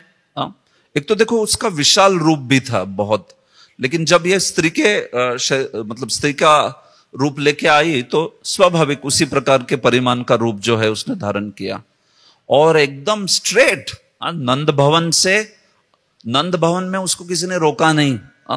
लोग तो मतलब ऐसे देख के अचंभित हो गए ब्रजवासी, बोले ये कौन है, ये साक्षात पार्वती तो नहीं है, या फिर इंद्राणी है, हमारे बच्चे को कृपा देने के लिए आई है, या फिर ये तो लक्ष्मी लग रही है क्योंकि वो हाथ में कमल घुमाते हुए आ रही थी।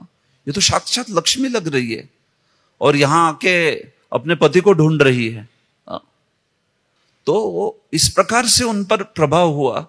तो सीधा ये नंद भवन से अंतपुर में, अंतपुर से डायरेक्ट सूतिका गृह में, ऐसे एंट्री नहीं मिलती किसी को इजीली, बराबर है। पैलेस में कोई जा रहा है तो एकदम क्या राजा के या रानी के अंतपुर में जाने को देंगे क्या आपको? हर जगह रोकते हैं, लेकिन इसके सामने तो कोई रुकावट थी नहीं। उसका वो रूप देख के ही सबने उसको अंदर जाने दिया। तो ये कैसे संभव हो सकता है कि ब्रजवासी विमोहित हो गए? ब्रजवासी क्या विमोहित हो सकते हैं? ब्रजवासी सारे प्रेमी भक्त है वो भगवान के, क्या उनका विमोहन हो सकता है? नहीं हो सकता। तो ये कैसे ब्रजवासी जो है इसके रूप को देख के विमोहित होके उन्होंने जाने दिया? तो ये लीला शक्ति का आविष्कार है। जीव गोस्वामी बताते हैं कि ये भगवान की लीला शक्ति जो है उसके प्रभाव के कारण ऐसा हुआ। नहीं तो आपको पता है अगर कोई शुद्ध भक्त है तो उसके सामने छिप नहीं सकता कुछ भी। तो सारे ब्रजवासी तो शुद्ध भक्त है, वो तो एक्सरे विजन होती है उनकी, देख के ही समझ जाएंगे ये कौन है करके। लेकिन इसके साथ ऐसा हुआ नहीं, पूतना के साथ। ब्रजवासी लोग समझे नहीं क्यों ऐसा, क्योंकि वो भगवान की लीला शक्ति, भगवान की इच्छा थी, वैसे लीला करनी थी वैसे, इसलिए भगवान ने उसको आने दिया। तो इस प्रकार से ये जो है एक सुंदरी का रूप धारण करके एकदम अंतपुर और सूतिका ग्रह, यानी जहां पे मैटरनिटी रूम, 6 दिन का ही बच्चा है तो मैटरनिटी रूम में ही था, अभी भी सूतिका ग्रह में ही था। तो वहां आके फिर उसने उस बच्चे को देखा। बाल ग्रहस्तत्र, ये 7वां श्लोक है। बाल ग्रहस्तत्र विचिन्वति शिशुन यदृच्छयानंद गृहे सदंतकम बालम प्रतिच्छन्न निजोरु तेजसम ददर्श तल्पेग्निमिवाहितम भसी। पढ़िए। छोटे छोटे बालकों को ढूंढती हुई बच्चों का वध करने वाली पूतना बिना किसी रोक टोक के नंद महाराज के घर में घुस गई, क्योंकि वह भगवान की पराशक्ति द्वारा भेजी गई थी। वह किसी से पूछे बिना नंद महाराज के उस कमरे में घुस गई जहां उसने बालक को बिस्तर पर सोते हुए देखा, जो राख में ढकी अग्नि के समान असीम शक्ति संपन्न था। वह समझ गई कि यह बालक कोई साधारण बालक नहीं है, अपितु सारे असुरों का वध करने के हेतु आया है। तो देखिए यहां पर भी शब्द आया यदृच्छया। यदृच्छया का अर्थ होता है कि भगवान की इच्छा से ही वो जो है अंदर घुस पाई। यदृच्छया, क्योंकि भगवान की लीला शक्ति ने वैसे चाहा। देखो सारी भगवान की लीला होती है ना, वो भगवान की इच्छा से ही होती है। तो भगवान अपनी लीला में जब आविष्ट हो जाते तो ऐसा दिखाते कि अरे ये ऐसे कैसे हो रहा है, ये कौन आ गया। लेकिन वो जो स्क्रिप्ट है उसकी लीला की, वो उन्होंने ही दी रहती है। अब समझ रहे हो? तो डायरेक्टर भी भगवान है, एक्टर भी भगवान है। तो डायरेक्टर के रूप में पहले स्क्रिप्ट दे देते और फिर उस लीला में प्रवेश करने के बाद सोचते खुद ही, अरे ये क्या हुआ, अरे तुमने ही तो कराया सब। ऐसे तो ये भगवान का लीला का आविष्कार ऐसा होता है, लीला शक्ति। उधर डायरेक्टर, प्रोड्यूसर, एक्टर सब कुछ वही है एकदम। लेकिन आप बोलोगे कि अरे सब कुछ पता है तो फिर भगवान ऐसे नहीं। जैसे लीला में आवेश हो जाता है तो फिर वो एकदम उस प्रकार से लीला में आविष्ट होते कि जैसे उनको पता ही नहीं। जैसे जब कालिया दाह का पानी पी लिया था सब गोपों ने और वो मृत हो गए, तो भगवान ने सोचा अरे ये क्या हो गया, ये कैसे मृत हो गए, अरे, और रोने लगे भगवान उधर। और फिर तुरंत वो जो भी है कुछ क्षणों के लिए वो लीला शक्ति का प्रभाव चला गया, तो सोचे हाँ ये तो कालिया दह का पानी पी के हुआ है, ठीक है, इनको मैं फिर से जीवित करता हूं करके। तो कोई सोचेगा अरे भूल गए भगवान, अरे भूले नहीं, वो उसको लीला शक्ति, इस प्रकार से लीला आगे तभी बढ़ती है ये। तो जैसे भगवान उसने देखा, ऐसे लग रहे थे मानो राख के ढेर से छिपा हुआ अग्नि, ऐसे उसने देखा भगवान जो कि वहां पर शैया पे सोए हुए थे। छोटे से भगवान, 6 दिन का बालक, कितना नाजुक होता है, उसको तो स्पर्श कर दिए तो भी लाल हो जाएगा उसका पूरा शरीर, अंग जो है वो कितना नाजुक। और वो तो ये तो भगवान है, भगवान का देह। तो यज्ञ में जैसे आपको पता होगा कि यज्ञ में अग्नि धधकता है, तो कभी ज्यादा अग्नि धधकता नहीं है, राख की तरह दिखता है। ऐसा सोच के आपने हाथ डाल दिया उसमें तो क्या होगा, जल जाएगा हाथ, है कि नहीं। तो वैसे ये छोटा बालक था। कभी कभी हम लोग देखते हैं कलियुग के यज्ञ में वो जो आग है उसको बनाए रखना बहुत चुनौती होती है। आग जो है यज्ञ में बनाए रखना, तो आप विश्वास नहीं करोगे, एक जगह पे मैंने देखा कि वो यज्ञ, एक ब्राह्मण था यज्ञ कर रहा था, तो वो आगे नहीं जल रही है, शायद लकड़ियां जो है वो गीली होगी या जो कुछ ऐसे। तो उसने बोला, उसके असिस्टेंट को बोला ऐसे, तो उसने देखा धड़ाम करके डाल दिया, तुरंत आग जल गई। मैंने बोला क्या था वो, बोला रॉकेल था वो। रॉकेल डाला उसने यज्ञ कुंड में। अरे बोला तू रॉकेल डाल रहे हो? हाँ बोले आजकल क्या है, यज्ञ में आग वाग ठीक से होती नहीं तो रॉकेल डाल दी उसने। तो इसलिए कलयुग का यज्ञ संकीर्तन यज्ञ है वास्तविक। यज्ञ में आपने देखा होगा वो यज्ञ कुंड भी, उसको एक बैग में लेके घूमते हैं वो लोग। ऐसा पतरे का यज्ञ कुंड नहीं होता कभी, बैग में लेके घूम रहा है, किधर करना है यज्ञ, अच्छा इधर है क्या, ये डाल दे। वो तो यज्ञ कुंड बांधना पड़ता है, उसकी भूमिति होती है, कुछ ज्योमेट्री होती है, उसको बनाना पड़ता है यज्ञ कुंड ऐसे। तो ठीक है जो भी है, अब लोग यज्ञ की निंदा नहीं कर रहे, लेकिन कहना चाहते कि ये तो कलयुग में गौण विधि है। मुख्य विधि तो संकीर्तन यज्ञ ही है।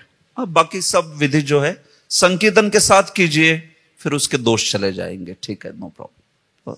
ये बात अर्च विग्रह की सेवा हुई या फिर वैदिक यज्ञ हुआ, ये सब कुछ यज्ञ संकीर्तन प्राय, उस शब्द का अर्थ जानना चाहिए। प्राय मतलब उसमें 100% में से 90% तो यज्ञ संकीर्तन ही होना चाहिए, और 10% उसको कहते हैं संकीर्तन प्राय। हम लोग कहते हैं ना मृत प्राय, ऑलमोस्ट मर ही गया है, वैसे संकीर्तन प्राय यज्ञ होना चाहिए। प्राइमरी इट इज संकीर्तन ओनली, और फिर कुछ एडिशनल चीजें ऐसे। तो इस प्रकार से वो सामने आई। और फिर जब उसने देखा कि भगवान वहां पर सोए हुए हैं, और भगवान ने भी उनको देखा, और भगवान ने आंखें बंद कर दी। हरि बोल। ये तो बड़ा प्रसिद्ध है, आंखें बंद कर दी भगवान ने। क्यों आंखें बंद कर दी? अरे बाप रे, इसके ऊपर तो एक दूसरा क्लास हो जाएगा।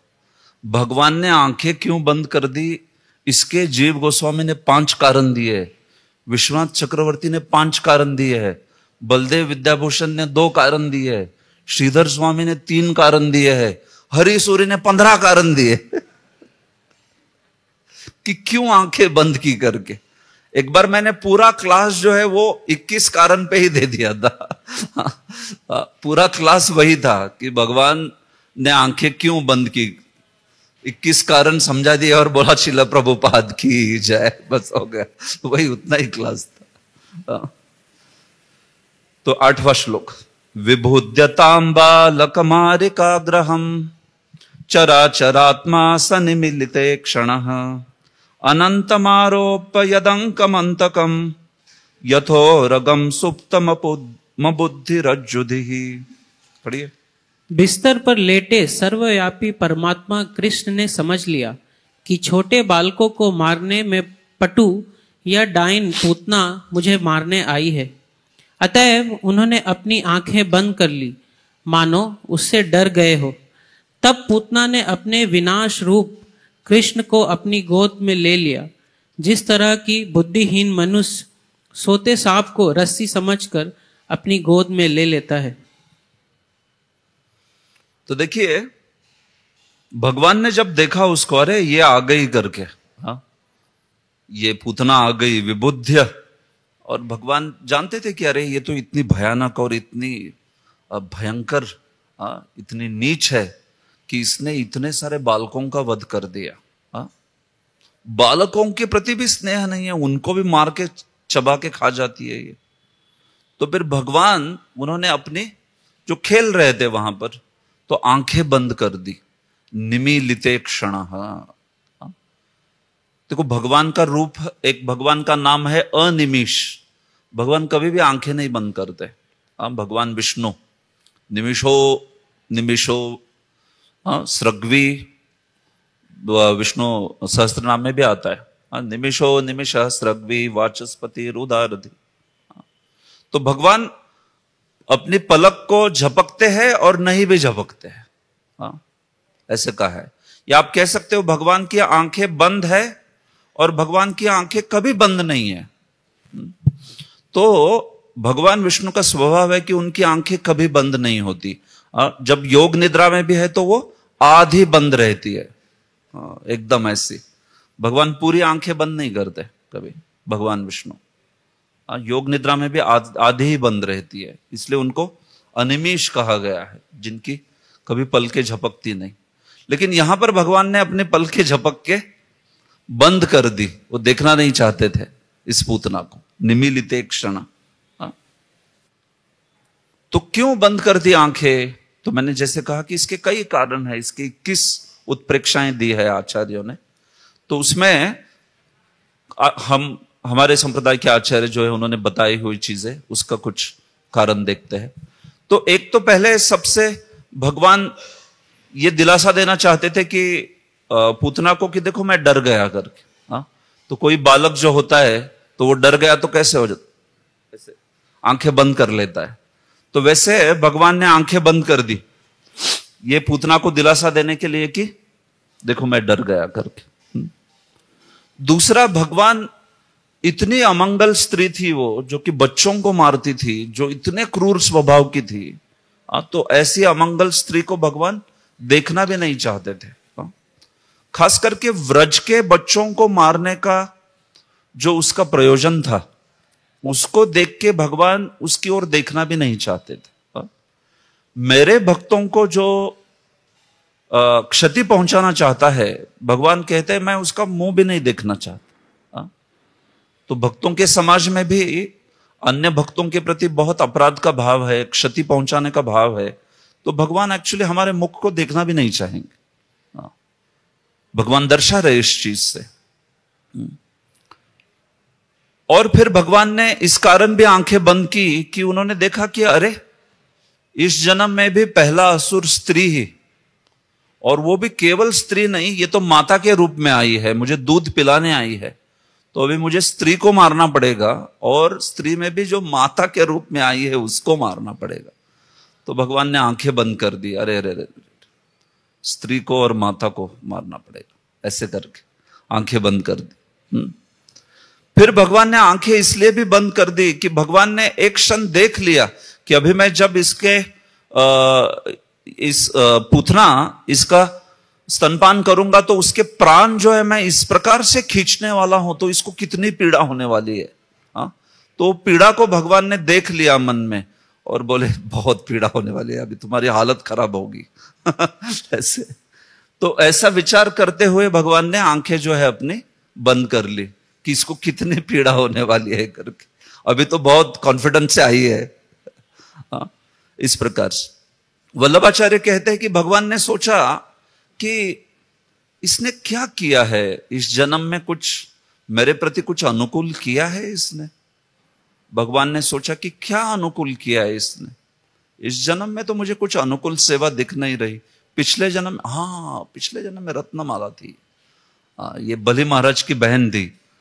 हाँ, और उसने थोड़ा सा वामन देव के प्रति उसका स्नेह जो है जागृत हुआ था। हाँ, तो ये पिछले जन्म में कुछ थोड़ा बहुत है। बाकी जैसे ही वामन देव ने सब कुछ खींच लिया तो वो सारा का सारा प्रतिकूल बन गया उसका, वो अनुकूलता गायब हो गई। इसलिए तो वो पूतना बन के आई ना, नहीं तो फिर क्यों आती थी राक्षसी बन के। वो थोड़ा सा था वो अनुकूल भाव, और प्रतिकूल ही प्रतिकूल था, इसलिए फिर राक्षसी बन के आई ऐसे। तो भगवान ने सोचा हाँ वहां पे थोड़ा सा अनुकूल्य था। और फिर इस जन्म में हम कह सकते हैं कि उसने कंस के बच्चों को मार, मतलब कंस वाले पार्टी वाले बच्चों को मार के थोड़ी बहुत सेवा की यहां पर भी। एक तो आचार्य बहुत सुंदर टीका करते हैं, वो बोलते कि भगवान ने सोचा अरे मैं तो गोकुल में व्रज में आया माखन मिश्री खाने के लिए, और ये तो पहला ही मेरे को लीला में ये तो विष पिलाने के लिए आ गए ये। हाँ, तो उन्होंने सोचा ये समुद्र मंथन की लीला है कि व्रज लीला है, ये क्या है ऐसे। तो उन्होंने मन ही मन शिव जी को बोला कि देखो मैं जो है इसका माता का भाव जो है स्तनपान कराने का उसको स्वीकार करता हूं, बाकी विष जो है आप पी लेना। ऐसे ऐसे मन में उन्होंने शिव जी की याद की, हाँ, समुद्र मंथन लीला की, और इसलिए आंखें बंद की।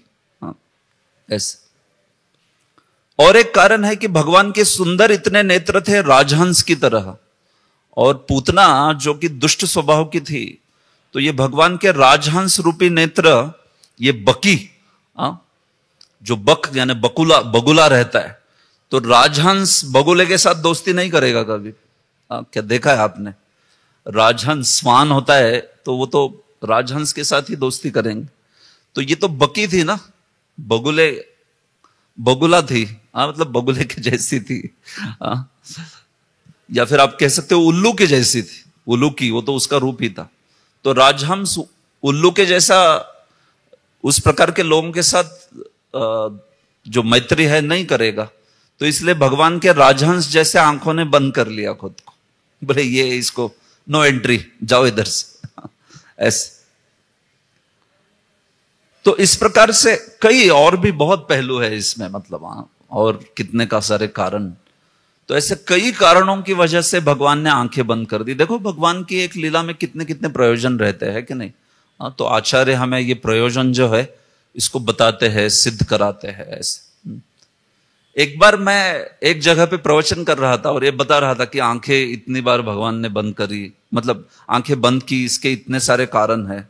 तो एक नया लड़का था और बोला, प्रभु जी इतने सारे कारण क्यों है, एक ही होना चाहिए ना, या तो ये है या तो वो है, आप इतने क्यों बोल रहे हो। तो मैंने बोला क्यों, एक ही क्यों होना चाहिए।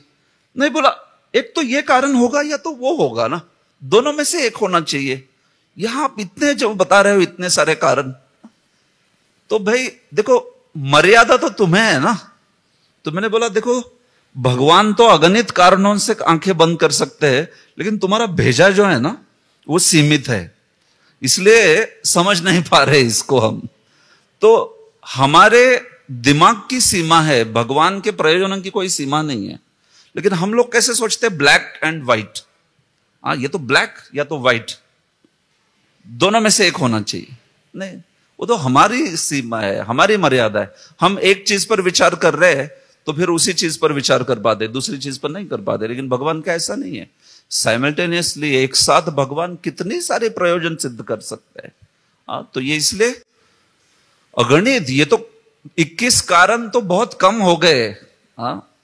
अगर आचार्य हमें 21,000 बताएंगे तो भी हम बोलेंगे और 21,000 कारण कम है, और भी चाहिए था। ये बात है ऐसे। तो इसलिए लीला में ना हमारी सीमित बुद्धि को दूर रख देना चाहिए। तत्व में आप बुद्धि लगाइए, लीला में बुद्धि को ना थोड़ा सा दूर रख देना चाहिए। नहीं तो फिर हम लोग क्या करते हैं, तत्व में मूर्ख की तरह बैठे रहते हैं, वहां बुद्धि नहीं लगाते, और लीला में ऐसा क्यों हुआ, वैसा क्यों हुआ, एक ही कारण क्यों नहीं, ऐसे उल्टा हो गया एक्चुअली। दर्शन में आप बुद्धि लगाइए, दर्शन शास्त्र की बात हो रही है, उसमें थोड़ा लॉजिक लगाइए। अरे ये लीला में कहां लॉजिक लगा रहे हो तुम, ये तो जैसे भगवान चाहते हैं वैसे होती है लीला। जीव गोस्वामी कहते हैं अचिंत्य, अचिंत्य अगोचर, अचिंत्य लीला होती है भगवान की। तो अचिंत्य किसे कहते हैं, जो हमारी बुद्धि के परे है। जैसे प्रश्न पूछते हैं ना तार्किक लोग, can you draw a square circle, आपने सुना है? स्क्वायर सर्कल, चौरस आकार का वर्तुल आप ड्रॉ करके दिखाओ। कोई बोलेगा स्क्वायर सर्कल क्या होता है। Can God create a stone which he himself cannot lift, क्या भगवान ऐसा पत्थर बना सकते हैं कि जो वो खुद नहीं उठा सकते। प्रभुपाद जी को भी पूछा था ये प्रश्न, प्रभुपाद बोले हां बना सकते हैं। कृष्ण ऐसा पत्थर बनाते हैं और फिर बलराम के रूप में उठाते हैं। तो दोनों हो गया, पत्थर बनाया भी और उसको उठाया भी, और कृष्ण बलराम अभिन्न है। ऐसे तो भगवान जो है ना तर्क के परे है, ये तर्क हमें रोकता है। हम लोग तर्क के, देखो हमारा बुद्धि जो है ना मनुष्य की, वो इस प्रकार से बनी है कि वो तार्किक विचार ही कर सकता है। लेकिन जीव गोस्वामी कहते हैं उस तर्क के परे है भगवान। तो क्या भगवान, can God draw square circle, क्या भगवान एक चौरस आकार का वर्तुल बना सकते हैं? बना सकते हैं, लेकिन तुम्हें समझेगा नहीं कैसे बन रहा है। तो ये हमारी सीमा है। क्या भगवान ऐसा पत्थर बना सकते हैं जो खुद नहीं उठा सकते? हाँ बिल्कुल बना सकते। कैसे हो सकता है? हाँ वही तो तुम्हें नहीं समझेगा। हाँ, तो यहां पे व्यवधान अपनी बुद्धि है, भगवान की शक्ति पे व्यवधान नहीं है कुछ। हाँ? इसको लॉजिकली इम्पॉसिबल कहते हैं, तर्का गोचर। तो भगवान केवल फिजिकली इम्पॉसिबल नहीं, लॉजिकली इम्पॉसिबल भी चीजें कर पाते हैं, तर्क के जो परे है। जैसे ये इस ग्लास को उठाना है, तो आप बोलोगे ये ग्लास को उठा सकता है क्या कोई? हाँ शक्ति है तो उठा सकता है। लेकिन एक चींटी को बोलो कि इस ग्लास को उठाना है, बोलेगा असंभव, कोई नहीं उठा सकता। लेकिन उठा सकते हैं ना, हम तो उठा रहे हैं यहां पर। तो जिसके पास पर्याप्त मात्रा है वो शक्ति से उठा सकता है। लेकिन भगवान तो इसके परे है, जो लॉजिक के तर्क के परे है उसको भी भगवान कर देंगे। लेकिन हमें हो सकता है कि वो चीज समझे नहीं। तो इस प्रकार से भगवान ने आंखें बंद कर दी। तो यशोदा रोहिणी कोई उसे रोके नहीं थे, क्योंकि इतना वो प्रेम दर्शा रही थी पूतना, इतना प्रेम दर्शा रही थी भगवान के प्रति कि इनको लगा कि अरे, यशोदा और रोहिणी को लगा कि क्या ये मेरा बच्चा है कि इसका बच्चा है। वो इतना प्रेम दर्शा रही थी उस बच्चे के प्रति, इसलिए उन्होंने रोका नहीं। जब उसने उठाया, अपनी गोद में लिया, अभी उसको स्तनपान कराना चाहती है, तो यशोदा रोहिणी, कोई भी है ना, आप सोचिए 6 दिन के बच्चे को कौन लेने देगा, कोई माँ देखेगी वो ठीक से ले रही है कि नहीं। लेकिन ये लोग ऐसे हतप्रभ हो गए थे, इनको लगा कि ये तो इसी का बच्चा है। इतना प्रेम जो है वो दर्शा रही थी वो ऐसे। और इस प्रकार से उठा के जब उसने भगवान को दूध पिलाना चाहा, तो फिर भगवान जो है उन्होंने क्या किया, देखिए, तस्मिन् स्तनम दुर्जर वीर्यम उल्बनम घोरांकमादाय शिशोर्ददावथ गाढ़म कराभ्याम भगवान प्रपीड्य तत् प्राणय समम रोष समन्वितो पिबत। उसी जगह भयानक तथा खूंखार राक्षसी ने कृष्ण को अपनी गोद में ले लिया और उनके मुंह में अपना स्तन दे दिया। उसके स्तन में के चूचुक में घातक एवं तुरंत प्रभाव दिखने वाला विष चुपड़ा हुआ था, किंतु भगवान कृष्ण उस पर अत्यंत क्रुद्ध हुए और उसके स्तन को पकड़कर अपने हाथों से कड़ाई से निचोड़ा और विष तथा उसके प्राण दोनों चूस डाले। तो ये पूतना जो है, इसकी ये किलिंग स्ट्रेटेजी ऐसी थी। वो जो है बच्चों को कैसे मार देती थी, तो अपने स्तनों पर ये कालकूट विष लगा के आती थी। और कालकूट विष बड़ा भयंकर है। कभी हम लोग भयंकर विष की बात करते हैं तो पोटेशियम साइनाइड, राइट, बड़ा बोचुलियम या पोटेशियम साइनाइड, ये बड़े भयंकर विष माने जाते हैं। कुछ सेकंड में मर जाएगा, मुंह में डाल दिया तो सेकंड में फिनिश्ड, ज्यादा से ज्यादा मिनट। कालकूट जो है ना, पोटेशियम साइनाइड की तरह नहीं था। कालकूट को स्पर्श हो गया ना बच्चे का, फिनिश्ड, स्पर्श होते ही खत्म। जैसे ही स्पर्श हो गया बच्चे का, उसने अपने छाती पे लगा के आई, बच्चे का स्पर्श हो गया, खत्म, उधर ही मर जाता था बच्चा। इतना भयंकर विष जो था वो ऐसा। तो ऐसे उस विष को लगाकर वो भगवान को जो है दूध पिलाना चाहती थी, लेकिन भगवान ने क्या किया, भगवान ने एकदम क्रोध से, भगवान कृष्ण उस पर अत्यंत क्रुद्ध हुए और उन्होंने उसके स्तन को पकड़कर अपने हाथों से कड़ाई से निचोड़ा। और भगवान ने तो प्राण ही चूस लिए उसके। इतने जोर से भगवान ने प्राण चूस लिए उसको, उसके प्राण चूस लिए कि वो जो है एकदम इतनी पीड़ित हो गई, वो इतनी पीड़ित हो गई कि उसकी आंखें ऐसे बाहर आ गई एकदम। भगवान ने ऐसे प्राण जो है उसकी खींच लिए ऐसे। तो इतनी व्यथित हो गई, तो उसको देखिए इस श्लोक में कहा है, सा मुंच मुंचालम इति प्रभाषिणी निष्पीड्यमानाखिल जीव मर्मणि विवृत्य नेत्रे चरणो भुजो मुहु प्रस्विन्न गात्रा क्षिपति रुरोधः। प्रत्येक मर्म स्थल में अश्व दबाव के से पूतना चिल्ला उठी, मुझे छोड़ दो, मुझे छोड़ दो, अब मेरा स्तनपान मत करो। पसीने से तर फटी हुई आंखें तथा हाथ और पैर पटकती हुई वह बार बार जोर जोर से चिल्लाने लगी। तो जैसे ही भगवान ने इस प्रकार से उसके प्राण ही मानो खींच लिए, तो वो इतनी व्यथित हो गई कि बोली मुंच मुंच, छोड़ छोड़, और फिर अलम, बस हो गया। तो जीव गोस्वामी कहते हैं मुंच मुंच 2 बार बोला और अलम 1 बार बोला। ऐसे क्यों? मुंच मुंच, अरे छोड़, अरे छोड़, और फिर अलम, बस हो गया। बोले क्योंकि अलम बोलने तक उसका प्राण जो है खत्म हो गया। 3 शब्दों में उसका काम खत्म हो गया। ऐसे जैसे छोड़ छोड़ बस, ऐसा हो गया उसका।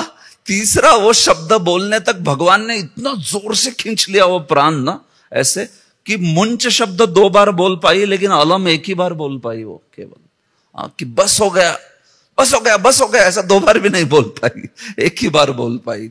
इतने जोर से भगवान ने प्राण जो है उसके खींच लिए ऐसे। तो पूरा मतलब आप सोचिए, भगवान जब अगर पीड़ा देना चाहते हैं तो भगवान फिर कैसे पीड़ा देंगे। तो इसको इस प्रकार से भगवान ने वेदना दी कि वो चिल्ला उठी एकदम। और फिर जैसे ही भगवान ने इस प्रकार का ताड़न किया उसका, जैसे ही इस प्रकार से उसके प्राण खींच लिए, इतनी पीड़ा दी, और वो चिल्ला रही छोड़ छोड़। अभी थोड़ी ना भगवान छोड़ने वाले, एक बार भगवान पकड़ लेते तो छोड़ते नहीं फिर, है कि नहीं। हम लोग भी भक्ति में आ गए, कितना भी सोचेंगे छोड़ेंगे क्या भगवान अभी? बिल्कुल नहीं छोड़े। तो इसलिए आगे बढ़ना चाहिए, ज्यादा पीछे देखना नहीं चाहिए, क्योंकि वैसे भी छोड़ने वाले हैं नहीं अभी। तो हम लोग ही खुशी खुशी चलो आगे बढ़ते हैं अभी भगवान। कभी कभी हो जाता है भक्ति में, हम लोग आते हैं और फिर पहले तो आनंद आता है, लेकिन बाद में थोड़ा फिर अपराध वगैरह करने लगते हैं। तो ऐसा होता है कि फिर भक्ति का आनंद जो है थोड़ा दूर जाने लगता है। तो फिर हम सोचते हैं कि क्या भक्तों का संग लेना, नहीं भक्ति बहुत अच्छी है प्रभु जी, लेकिन संग अच्छा नहीं है भक्तों का, भक्त थोड़े शुद्धिकरण करते हैं, ऐसा सोचते हैं। लेकिन वही है कि एक बार भगवान किसी को पकड़ लेते हैं तो फिर भगवान छोड़ेंगे नहीं। तो हम स्वेच्छा से, खुशी से भगवान की सेवा जो है उसमें आगे बढ़े, और फिर हमारा अपराध का भाव नहीं है, आपराधिक भाव नहीं है, तो फिर वैष्णव संघ तो बहुत सुख प्रदान करेगा, फिर हमें बहुत आनंद मिलेगा। एक्चुअली वैष्णव क्या बोलते हैं, रामानंद राय तो बोलते हैं कि दुनिया का सबसे बड़ा दुख है कि मैं वैष्णव संघ में नहीं हूं। अगर वैष्णव संघ में नहीं हूं तो वो सबसे बड़ा दुख है।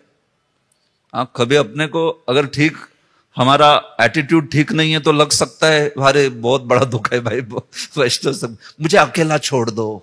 शांति शांति शांति, और शांति शांति हमारा मार्ग नहीं है वो निर्विशेषवादियों का मार्ग है, वो लोग पसंद करते। तो इस प्रकार से छोड़ छोड़ बस हो गया ऐसे बोल दिया, लेकिन भगवान थोड़ी ना छोड़ने वाले। तो जैसे ही ये इतनी पीड़ा दे दी भगवान ने, तो उसका वास्तविक रूप प्रकट हो गया। जो सुंदर स्त्री के रूप में विद्यमान थी वहां पर, तो पीड़ा हो गई तो वास्तविक रूप प्रकट होता है कि नहीं। अपने जीवन में भी जब कठिनाई आती है, पीड़ा आती है, तो फिर वास्तविक रूप दिखता है। जब तक बढ़िया चल रहा है तब तक तो प्रभु जी भक्ति के साथ बता रहे हैं बहुत बढ़िया है करके, लेकिन जब पीड़ा आती है जीवन में तो फिर क्या हुआ, जब में कुछ उत्साह नहीं लग रहा प्रभु जी, माला में आनंद नहीं आ रहा, सेवा में आनंद नहीं आ रहा, क्यों, क्या हो गया, तो कुछ दुख है जीवन में, कुछ पीड़ा हो रही है। तो पीड़ा में वास्तविक रूप प्रकट होता है। तो यहां पे भी वैसे ही हुआ। तो इसलिए हमारे भी जीवन में संघर्ष है, दुख है, तो संघ, वैष्णव संघ में आके वैष्णवों से मार्गदर्शन लेना चाहिए। हमारा जो श्रवणम कीर्तनम है उसको बढ़ाना चाहिए, सेवा को बढ़ाना चाहिए, तब हम लोग इस विषम परिस्थिति को भी सामना कर सकते हैं। तो यहां पे उसका वास्तविक रूप प्रकट हो गया। तो भगवान देखो इतने बुद्धिमान है, उन्होंने वो रूप प्रकट होगा, और वो रूप बहुत विशाल था। पूतना का पूरा रूप जो था, अगर वो पूरा मूल रूप प्रकट करती तो वो 6 क्रोश लंबा था। 1 क्रोश होता है 2 मील, मतलब 12 मील की उसकी लंबाई थी, और 2 क्रोश चौड़ा था। वो 2 क्रोश की उसकी चौड़ाई थी, और ऊंचा था 1 क्रोश, मतलब 2 मील उसकी लंबाई थी। तो विचार भी नहीं कर सकते हम लोग, इतना बड़ा रूप था उसका। तो अगर वो नंद भवन में वो पूरा रूप प्रकट हो जाता था तो नंद भवन का तो विस्फोट हो जाता था ना। आप सोचिए, इतनी छोटे परिमाण वाली स्त्री है और भाग, तो सब स्फोट हो जाता था। तो भगवान इसलिए बाहर लेके गए पहले उसको, वो चिल्लाई मुंच मुंच, और तब भाग गई, और बाहर आकाश में जब उड़ी तब उसका रूप प्रकट करवाया भगवान ने। तो भगवान ने सोचा कि भाई ये नहीं तो ये मेरे व्रज का विध्वंस करेगी इधर। तो बाहर जाने के बाद ही फिर उसका पूरा रूप प्रकट हुआ ऐसे। लेकिन भगवान ने इतना जोर से उसका प्राण जो है हर लिया कि वो धड़ाम करके जाके व्रज के एक बगीचे में जाकर गिर गई। हाँ। और उस बगीचे में जितने वृक्ष थे उन सारे वृक्षों को उसने चटनी बना दी उस वृक्ष की। हाँ। तो आचार्य कहते हैं कि इसने जीते जी भी इतने बालकों को मारा था, मरते हुए भी जीवों का विध्वंस करके चली गई। पूरा वो जो उपवन था, बगीचा था, पूरा साफ कर दिया उसने। उसमें जो वृक्ष थे, पेड़ थे, सब साफ कर दिए। तो ब्रज का उपवन बगीचा खत्म कर दिया। जीव गोस्वामी बोलते रुको, वो बगीचा है ना कंस का था। तो भगवान ने उसको गिराया यहां पर कि जो कंस का बगीचा था। अरे कंस का था लेकिन तो भी ब्रज का था। नहीं, वो तो नंद महाराज का था और नंद महाराज से जबरदस्ती छीन के लिया था कंस ने। तो भगवान ने याद रखा था कि मेरे पिता से जबरदस्ती खींच के लेते हो तुम बगीचा जो है। और वहां पे उसने वहां के मूल वृक्ष जो थे नंद महाराज ने लगाए हुए, वो सब निकाल के उसको जो चाहिए थे वो वृक्ष लगाए।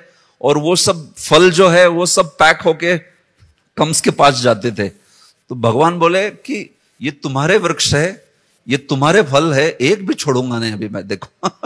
तो एकदम बराबर पूतना को ऐसे गिराया कि जो वो एरिया सारा का सारा कंस का था और कंस ने छीन के लिया था, उस पे गिरा के सब नेस्त नाबूद कर दिया भगवान ने। हाँ, तो कृष्ण की तो लीला ऐसी है ना। कृष्ण अगर सबक सिखाना चाहे तो भयानक सबक सिखाते हैं फिर कृष्ण। अब वो रामचंद्र की तरह सीधे नहीं है भगवान, खड़े भी टेढ़े रहते हैं वो। तो अगर उनके साथ मस्ती करोगे तो वो तो महामस्ती करेंगे फिर एकदम। तो यहाँ पे कंस मस्ती कर रहा था नंद बाबा के साथ, तो उन्होंने कहा अभी देखो इसको सबक सिखाता हूं। ऐसे तो चूरनी चकार, चूर्ण बना दिया पूरे उस बगीचे को, कहा है ऐसे। तो इस प्रकार से जब पूतना गिरी धड़ाम करके तो सब दौड़ते हुए वहां पर, रोहिणी यशोदा तो ये पूरा रूप जब उसका प्रकट हुआ तो वहीं पे मूर्छित हो गई। वो तो इतना उनका मतलब भगवान पे स्नेह था, इतनी डर गई वो अभी भगवान का क्या होगा। तो वहां पे कुछ गोपियां उनकी देखरेख में लग गई और बाकी सब गोपियां दौड़ के उस स्थान पर पहुंची जहां पे भगवान जो है इस पूतना के वक्षस्थल पर वहां पर रेंग रहे थे और वहां पे हंस रहे थे, लीला कर रहे थे ऐसे। तो फिर इस प्रकार से पूतना जो है उसके प्राण बखेरु उड़ गए। श्री कृष्ण भगवान की जय। तो फिर इस मृत पूतना को जब इन्होंने देखा, सब ब्रजवासियों ने आदे, तो उन्होंने देखा कि देखो ये विष लेके आई थी, विष शरीर पे लगा के आई थी, तो इसलिए इसको जला देना चाहिए। हाँ, सांप भी आप जानते हो, सांप को मारने के बाद क्या करते हैं? जला देते हैं। हाँ, क्योंकि विष जो है जलने के बाद ही खत्म होता है। तो इसलिए ये कॉमन नॉलेज है, आपने देखा होगा बचपन में भी सांप मारते थे तो फिर उसको जला देते थे। तो इन्होंने पूतना को जलाने के लिए कुछ चर्मकार लोग आदि थे, कुछ हल्की जाति वाले वहां पर लोग थे, उनको बुलाया। ऑफ कोर्स वो सारे भगवान की सेवा में ही है, हल्की नीचे ऊपर ये क्या, ब्रज में ऐसा कुछ होता नहीं। तो वो भी भगवान की सेवा में, लेकिन जो सेवा जिन्होंने करनी चाहिए उस प्रकार से वो चर्मकार जाति के लोगों को बुला के पूतना के शरीर के टुकड़े टुकड़े करके उसको जलाया गया। तो जब वो शरीर को जलाया गया तो उससे अगुरु की सुगंध आने लगी। अगुरु की सुगंध, जो कालकुट लेके आई थी शरीर पर, उसकी अगुरु की सुगंध। तो जीव गोस्वामी ने इतना सुंदर मुद्दा कहा है वहां पर कि उन्होंने कहा कि ये जो है स्तनपान के द्वारा भगवान ने उसके देह को स्पर्श किया, स्तनपान के बहाने से, तो वो देह अभी भगवान का उच्छिष्ट बन गया था। तो चूंकि वो देह उच्छिष्ट बन गया इसलिए उसमें से अगुरु की सुगंध आ रही थी। और जीव गोस्वामी बताते हैं कि पूतना को तो स्पर्श करते ही उसके सारे पाप धुल गए थे, लेकिन वो सुगंध उसके देह का जिसके नाक में चला गया उनके भी सारे पापों से मुक्ति हो गई। देखो कितना बड़ा, जो कि खुद इतनी भयंकर थी कि उसका दर्शन ही अमंगल था, उसके मृतदेह को स्पर्श किया तो स्नान करना पड़ता है। इसके मृतदेह के सुगंध से जिसके नासिका में वो सुगंध गया उनके सब पाप खत्म हो गए। ये किस प्रकार की कृपा जो है भगवान ने उसको दी है। क्यों? क्योंकि भगवान ने उसके देह को, उसके स्तनपान करा के उसके देह को उच्छिष्ट बना दिया। तो ये ऐसी कृपा है, ये भगवान ऐसे। तो अगर ये कृपा, मैं अंत कर रहा हूं, बस खत्म हो गया ये। तो भगवान कहते हैं, यहां पर सुखदेव गोस्वामी कहते हैं कि अगर ऐसी पूतना पर इतनी कृपा हो गई तो बाकी फिर जिन्होंने प्रेम से भगवान की सेवा की है उनका क्या कहे। तो देखिए, पूतना लोक बाल अग्नि, अब 35 और 36, 35-36। पूतना लोक बाल अग्नि राक्षसी रुधिराशना जिघाम सयापि हरये स्तनम दत्वापसद्गतिम किम पुनः श्रद्धया भक्त्या कृष्णाय परमात्मने यच्छन प्रियतमम किम नो रक्तास्तन्मातरो यथा। पूतना सदा ही मानव शिशुओं के खून की प्यासी रहती थी और इसी अभिलाषा से वह कृष्ण को मारने आई थी, किंतु कृष्ण को स्तनपान कराने से उसे सर्वोच्च पद प्राप्त हो गया। तो भला उनके विषय में क्या कहा जाए जिनमें माताओं के रूप में कृष्ण के लिए सहज भक्ति तथा स्नेह था और जिन्होंने अपना स्तनपान कराया या कोई अत्यंत प्रिय वस्तु भेंट की थी, जैसा कि माताएं करती रहती हैं। तो देखिए, अगर पूतना पर ऐसी कृपा हो गई तो फिर जिन्होंने, जिन गौओं ने या जिन माताओं ने भगवान को प्रेम से दूध पिलाया था, उनकी तो क्या बात करे। इनफैक्ट सभी साधकों के लिए कह रहे, विश्वनाथ चक्रवर्ती तो कहते हैं, देखो अगर पूतना को ये गति दे दी तो किम पुनः श्रद्धया भक्त्या, अगर आप श्रद्धा से भगवान को कुछ अर्पण करते हो, ये श्लोक 36वां श्लोक देखिए, अगर आप भगवान के लिए कोई प्रिय चीज श्रद्धा से देते हो तो कितना लाभ होगा, भक्ति से देते हो तो और कितना लाभ होगा, आपको जो प्रिय चीज है वो देते हो तो कितना लाभ होगा, कृष्ण को जो प्रियतम चीज है उसको देते हो तो कितना लाभ होगा। ऐसा कितना कितना कितना कितना, उसको मल्टीपल्स में बोल रहे हैं, इसको कैमुत्य कहते हैं अंग्रेजी में, व्हाट टू स्पीक ऑफ। अगर ऐसे आसुरी स्वभाव की पूतना पर इतनी कृपा हुई तो फिर भगवान जो श्रद्धा से और प्रामाणिकता से भक्ति कर रहे हैं उनकी तो बात क्या कहे। तो एक लास्ट चीज कहूंगा मैं, पूतना के लीला का सिद्धांत अच्छे से समझिए। पूतना के ऊपर भगवान ने कृपा क्यों की, इसको आचार्य ने बहुत बारीकी से समझाया है। क्या वो बलि की बहन थी इसलिए कृपा हुई? नहीं, ये कारण नहीं है। उसने क्या किया था कि जिसके कारण उस पर कृपा हो गई? तो बहुत अनोखी चीज कही है श्रील जीव गोस्वामी ने। वो बोलते हैं कि सारी पूतना जो है ना, पूतना की जो लीला है वो लीला यशोदा का गुणगान करने के लिए है। भगवान ने पूतना पर केवल इसलिए कृपा की क्योंकि वो यशोदा की तरह, माता की तरह वस्त्र पहन के आई और माता की तरह उसने भाव प्रकट किया। नकल की उसने यशोदा की। जैसे यशोदा गोपी है और भगवान की मां है, तो गोपी मतलब मातृवेश भाव अनुकरणे। जीव गोस्वामी ने बताया कि माता का उसने वेश लिया और माता के भाव का भी अनुकरण किया। दूध पिलाना चाहती थी भगवान को, तो चूंकि उसने नकल की तो भी किसकी की? यशोदा की। इसलिए भगवान ने कहा कि मैं इसको कृपा दे देता हूं। यशोदा की कोई नकल भी कर दे तो भगवान बोले कि उसको मैं दे दूंगा कृपा। तो ये जीव गोस्वामी ने इतना अंत में अनोखी बात कह दी है कि ये भगवान के कुछ पॉजिटिव एस्पेक्ट देखने का, सकारात्मक दृष्टि वगैरह, ये सब गौण मुद्दे हैं। वो कहते हैं ये पूरी लीला जो है यशोदा के बारे में भगवान के मन में क्या स्थान है उसको दिखा दिए कि जो यशोदा मुझे प्रेम करती है इतना, उसके नकल करने वाली राक्षसी को भी मैं जननी गति प्रदान कर दूंगा। तो फिर यशोदा की तरह ही अगर कोई उस वात्सल्य भाव में मुझे प्रेम से, श्रद्धा से मेरी सेवा करना चाहते हैं, उस पर क्या कृपा करेंगे भगवान। ये बात बोली गई है। तो ये अनुकरण भगवान की करुणा का इंस्टिगेटिंग फैक्टर, इसकी प्रेरक चीज क्या है, इसको समझिए। वो हो सकता है अगर कोई और रूप लेके आती थी तो भगवान उतनी कृपा ना करे उस पे, लेकिन क्योंकि यशोदा की नकल कर दी इसलिए इतनी कृपा कर दी है उसके ऊपर। गोपी का वेश लेके आई, गोपी के भाव का अनुकरण, गोपी मतलब यशोदा गोपी, यशोदा गोपी के इसके हिसाब से, उसके अनुसार। तो यशोदाया उत्कर्ष, यशोदा के उत्कर्ष की लीला है ये।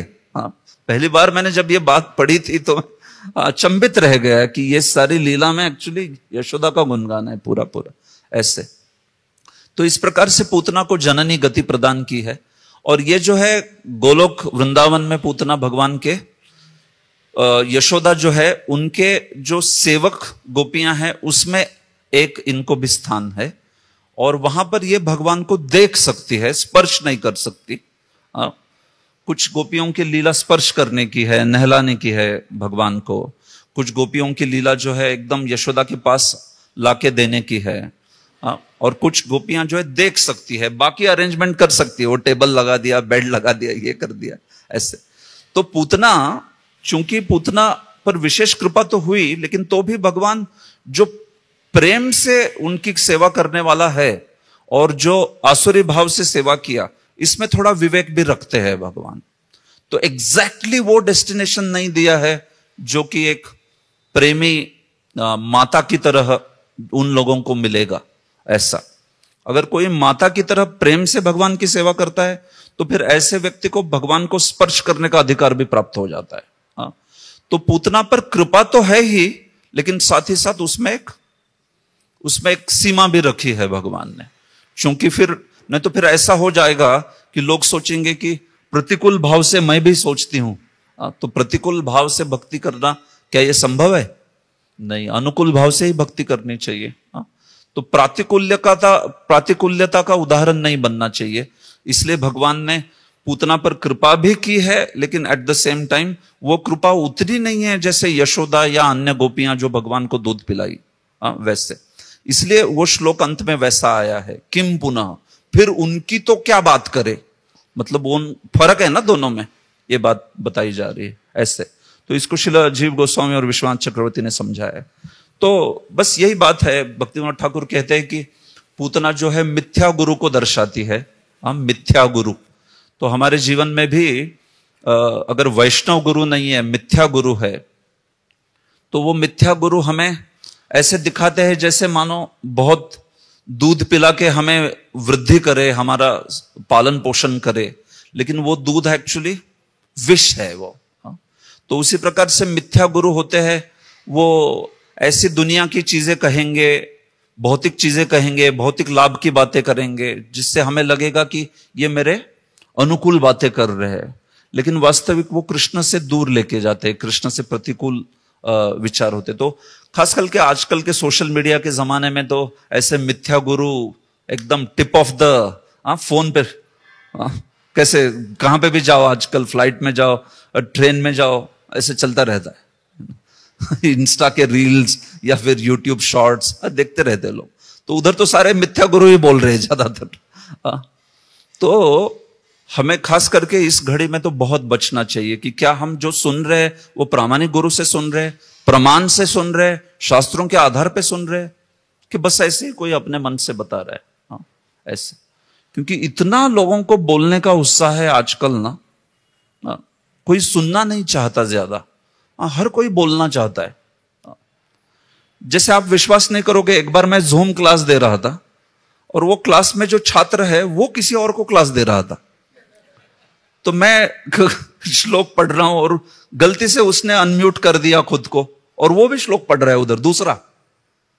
तो मैं बोला आप क्या कर रहे? तो फिर अभी तो पकड़ा गया ना। बोला प्रभु क्षमा करना, कोई मिला नहीं तो मैं ही क्लास दे रहा था, तो मेरे क्लास में लॉग इन किया है और वो दूसरी जगह क्लास दे रहा है। ऐसे तो कई बार उत्साह इतना है ना, सुनना नहीं चाहता कोई, सब बोलना चाहते हैं। कई बार मैंने देखा कुछ विषय पढ़ा रहे, संदर्भ पढ़ा रहे, टीका, तो एक दो सेशन में तुरंत उसको टीचर बनना है, सुनना नहीं है उसको विस्तार से। अरे पहले अच्छे से सुनो, फिर तुम बनो टीचर, तुम मुझसे भी बड़ा टीचर बनो, कोई प्रॉब्लम नहीं, लेकिन पहले सुनो तो। थोड़ा सा सुन लिया, तुरंत यूट्यूब चैनल खोल दिया, टीका क्लासेस बाय। तुमने कितना सुना? 2 घंटा सुना। ये क्या? तो मैं कहने का ये कहना चाहता हूं कि ये सोशल मीडिया के जमाने में बहुत बोलने का उत्साह है हर एक। और देखो, प्रचार के लिए बोलना भी चाहिए, नो डाउट, लेकिन मैं ये कह रहा हूं सिर्फ कि विषय की अपनी पात्रता देख के बोलना चाहिए। ऐसा ना हो कि हम लोग कुछ गलत सिद्धांत, गलत चीज बोल दे। जितना अच्छे से पता है उतना बोल सकता है व्यक्ति, लेकिन जो अच्छे से पता नहीं है, सीखा नहीं है, और फिर बोल रहे, तो हो सकता है भ्रमित कर दे अन्यों को एकदम। तो खास करके मिथ्या गुरु का तो मैं कह रहा था कि कैसे कई मिथ्या गुरु है जो कि गलत चीजें, सनातन धर्म के नाम पे भी कई बार गलत चीजें बोली जाती है, तो इनसे बचना चाहिए, क्योंकि ये भक्ति के लिए प्रतिकूल विचार हो सकते हैं ऐसे। और एक तो बाह्य गुरु हुआ, एक आंतरिक गुरु, हमारा अंदर भी एक मिथ्या गुरु बैठा है। कौन है वो? मन है। तो उसकी भी बातें ज्यादा सुननी नहीं चाहिए। वो तो कंटिन्यू पॉडकास्ट करता ही रहता है मन। ये ठीक नहीं है, वो ठीक नहीं है, ऐसा नहीं है, वैसा नहीं है, ऐसा। तो इससे भी बचना चाहिए, इस मिथ्या गुरु से। तो ये भगवान दर्शाते हैं कि पूतना एक मिथ्या गुरु की तरह है। दूध पिलाने के लिए आई थी, लेकिन इच्छा थी मारने की भगवान को। वैसे मिथ्या गुरु कहने के लिए हमारा लाभ करना चाहते हैं, लेकिन वो जो बोल रहे सिद्धांत है वो भगवान के प्रतिकूल है। तो यही चीज हम सीखते हैं। इसलिए वैष्णवों के चरणों में रहना चाहिए, उनसे सीखना चाहिए। जो भी चीज सीख रहे उसको प्रमाण के आधार पे सीखना चाहिए। अधिकृत चीज बोलनी चाहिए, सुननी चाहिए। तो इससे हम भक्ति में एकदम स्वाभाविक रूप से अच्छे से प्रगति कर पाएंगे। ठीक है, तो यही इस चीजों को पूतना के आधार पर सीख सकते हैं। श्री कृष्ण भगवान की, पूतना उद्धार लीला की, श्रील प्रभुपाद की, निताय गौर प्रेमानंदे।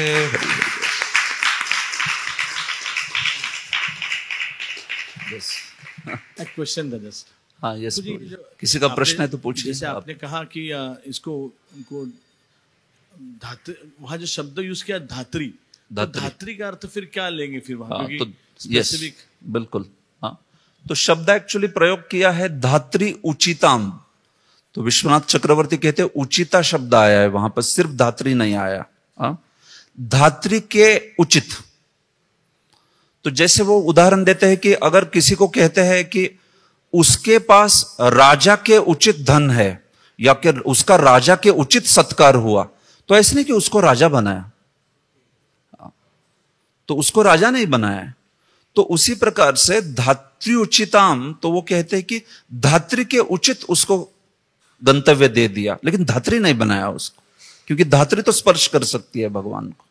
तो वो उचिताम शब्द से उन्होंने उस प्रकार की व्याख्या की है। ठीक है, हरि बोल।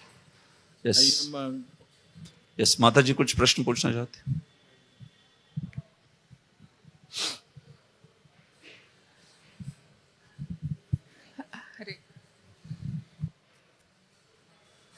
Hare Krishna. Thank you for a wonderful class, Prabhuji. Like you mentioned about 21 or 21 reasons for Krishna closing his eyes. And is my understanding correct that different acharyas are given different realizations by Krishna, and all realizations are right? Like you said, there are different angles of seeing the same Leela of why Krishna is doing it. Yes. Earlier I was thinking that I mean, because they are the acharyas, so it is not their mental speculation, but it is something that is coming from their heart, like driven by Krishna from within. Yeah, yeah, yes. Should I speak in English or? Taken? Okay. Yes. So, are these the opinions of the acharyas? Are they something which is coming from their own brains, or are they realizations which are being revealed from Krishna by Krishna? So, indeed, Rupa Goswami speaks about this. That actually the acharyas, the commentaries that they reveal, it's a certain revelation that they get from Krishna's inspiration, depending on what kind of rasa they serve Krishna in, and what kind of approach they have towards bhakti. So the Raganuga bhakti revelations would be different. Vaidhi bhakti's revelations would be different. So when acharyas give commentations, no, Krishna only inspires them within, that they come up with such beautiful meanings, and all meanings are valid and all meanings are accepted. In fact, the point is this, that sometimes someone may feel, okay, then I can also give meaning, but it's not that easy.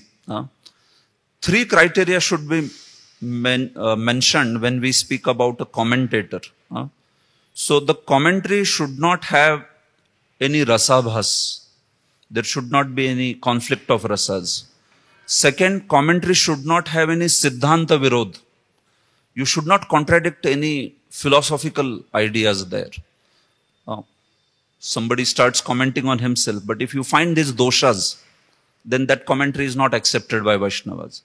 And then the third point of a particular commentary is, it should also be free from the vyakaran dosha, the grammar that is involved in the text. So it should be free from grammatical doshas, it should be free from rasabhas, it should be free from siddhanta, philosophical inconsistency also. So if these three criteria are met, and if the person is also practicing Vaishnava, then you can accept that commentary this way. So these are all exalted acharyas. We know these are premi bhaktas, and that's why Vaishnava community, they analyze a certain commentary, they see the exalted level of that acharya, his own practice, and they see also these ideas within his commentary. If it comes true on all these criteria, then that commentary is accepted as bona fide. Otherwise, you know, so many, almost 200 commentaries on Bhagavatam have been written. But how many are bona fide commentaries? About 30, 35 are considered very bona fide. Others are considered, sometimes like there is some issue with some siddhanta or rasabhas or something. So the point is that these criteria on one side and the exalted position of the acharya. So if this whole package is there, then such a commentary is welcome. And yes, Krishna is giving that revelation. We accept it very happily, relish it. That's all. Got it? Thank you. Yes, Prabhu.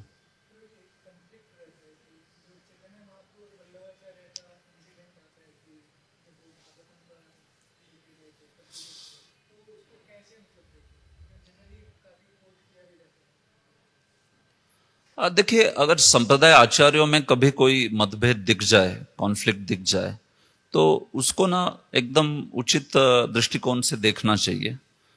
एक तो पहले उसका context clear होना चाहिए कि किस प्रसंग में कौन सी चीज बोली है। और फिर कई बार अगर आप देखोगे तो वो दृष्टिकोण का ही विचार रहता है। एक पर्टिकुलर दृष्टिकोण से बोली जाती है कोई चीज, और हो सकता है दूसरे संप्रदाय में दूसरे दृष्टिकोण से बोली जा रही है। उसमें रस का विचार भी रहता है। हो सकता है एक जगह पे माधुर्य रस के एंगल से बोला जा रहा है, दूसरी जगह वात्सल्य रस के एंगल से बोला जा रहा है। लेकिन तो भी अगर कॉन्फ्लिक्ट दिखे तो दोनों आचार्यों का सम्मान करते हुए हमारे संप्रदाय की विचारधारा लेके आगे बढ़ना चाहिए।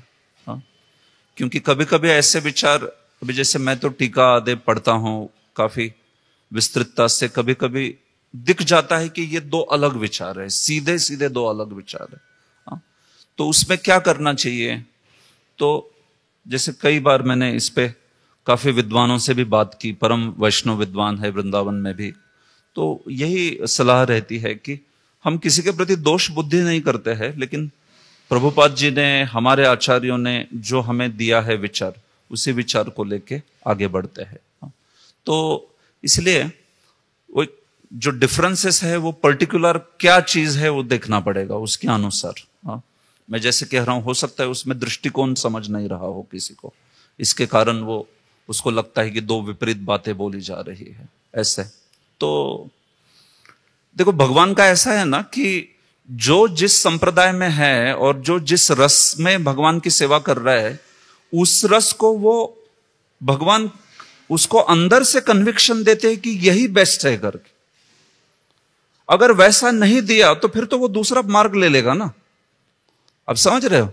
तो श्री संप्रदाय के उस भक्त के मन में तो रहता है कि ऐश्वर्य श्रेष्ठ है, आप सोचो अगर उसके मन में वैसा भगवान ने श्रद्धा नहीं दी तो वो तो बोलेगा एक्चुअली माधुर्य श्रेष्ठ है, बट हम लोग ऐश्वर्य कर रहे हैं, माधुर्य ही श्रेष्ठ है, माधुर्य ही श्रेष्ठ है, तो चलो हम भी माधुर्य करेंगे।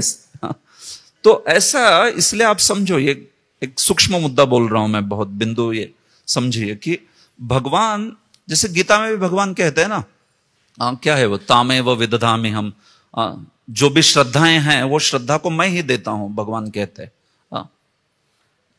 तो उसी प्रकार से इन लोगों को भी वो श्रद्धा जो है कि ये मार्ग में, जैसे आप कोई श्री संप्रदाय के वैष्णव को बात करो, वो मानेगा ही नहीं कि माधुर्य श्रेष्ठ है करके ऐश्वर्य से, वो बोलेगा नहीं ऐश्वर्य ही श्रेष्ठ है। मैं कई अन्य संप्रदाय के विद्वानों के साथ बात करता हूं ना, तो एक बार मैं उसको समझा रहा था कि अरे नहीं, तुम्हें क्या अच्छा लगेगा, तुम्हारी माँ तुमको हे महान जैसे मानिए कोई प्रधानमंत्री है तो घर पे उसको क्या अच्छा लगेगा, माता बोलेगी माननीय प्रधानमंत्री भोजन को आइए, ये अच्छा लगेगा कि ए नऱ्या इकड़े, ये अच्छा लगेगा, क्या अच्छा लगेगा। तो बोला कि नहीं, लेकिन मेरी माँ को पता होना चाहिए मैं प्रधानमंत्री हूं करके। तो वो समझ पा रहे हैं ना, वो उसको लग रहा है कि ऐश्वर्य का ज्ञान नहीं है, मतलब कुछ तो खामी है उधर। वो कैसे भूल रही है कि मेरी क्या पोस्ट है कर।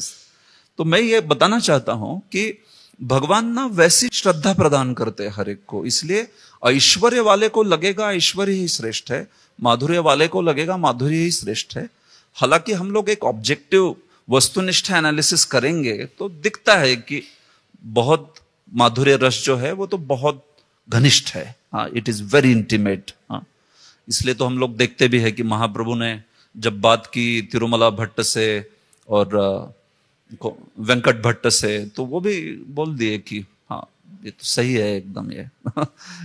तो इस प्रकार से, लेकिन वो श्रद्धा वैसे बनी रहती है। तो इसलिए क्या करना चाहिए कि समानताओं पर ध्यान रखते हुए भगवान का गुणगान करना चाहिए। आपको कुछ दिखे भी अगर पहलू जो कि विपरीत है, अलग दो सिद्धांत है, तो हमारे संप्रदाय का विचार लेके आगे बढ़ सकते हैं। दूसरे पहलुओं को सम्मान करते हैं हम लोग, लेकिन हम लोग उसका अनुगमन नहीं करेंगे, ऐसी बात है। ठीक है, तो ये एक सूक्ष्म विषय है, इसमें स्पेसिफिक्स पे बात करना चाहिए। आप एक जनरल प्रिंसिपल मैंने समझा दिया आपको, लेकिन उसको जो स्पेसिफिक पॉइंट्स है उसके हिसाब से देखना पड़ेगा। जैसे कई बार लोगों को कुछ कॉन्फ्लिक्ट लगता था कि अरे देखो ये दो आचार्य में मतभेद है, तो मैंने उसका प्रश्न देखा तो वो मतभेद था ही नहीं, वो उसको पता नहीं है मतभेद है, ऐसा उसको लग रहा है। लेकिन कुछ कुछ चीजों में मतभेद होता है। हो सकता है हमें जो मतभेद लग रहा है वो पहले हम लोग विद्वान व्यक्ति से पूछ ले, वो शायद मतभेद भी नहीं होगा, उसमें तो सिर्फ एक दृष्टिकोण अलग बोला जा रहा है। ऐसे तो 99% तो वैसा ही होता है। कई बार मुझे कहा, भक्तों ने कुछ प्रश्न पूछा कि प्रभु ये तो दो अलग पहलू लग रहे हैं, नहीं बट वो एक्चुअली वो आप पर्सपेक्टिव समझ जाओगे तो हाँ ये तो सही है, ठीक है, ये तो उस प्रकार से ठीक है। हाँ वो अलग, अभी आपका स्पेसिफिक क्वेश्चन है ना, you can ask personally. Yes ठीक है, और कोई? तो आप सबका बहुत धन्यवाद, आपने बहुत उत्साह निश्चय और धैर्य से सुना। प्रसाद के लिए भी लेट हो गया आज। एक्चुअली प्रारंभ में आते वक्त लेट हो गया था क्योंकि कुछ गाड़ी जो है उसका व्यवस्था नहीं हुआ था, तो उसके कारण तो कल हम लोग समय पे प्रारंभ कर पाएंगे। बहुत बहुत धन्यवाद। कृष्ण भगवान की जन्माष्टमी महामहोत्सव की, श्रील प्रभुपाद की।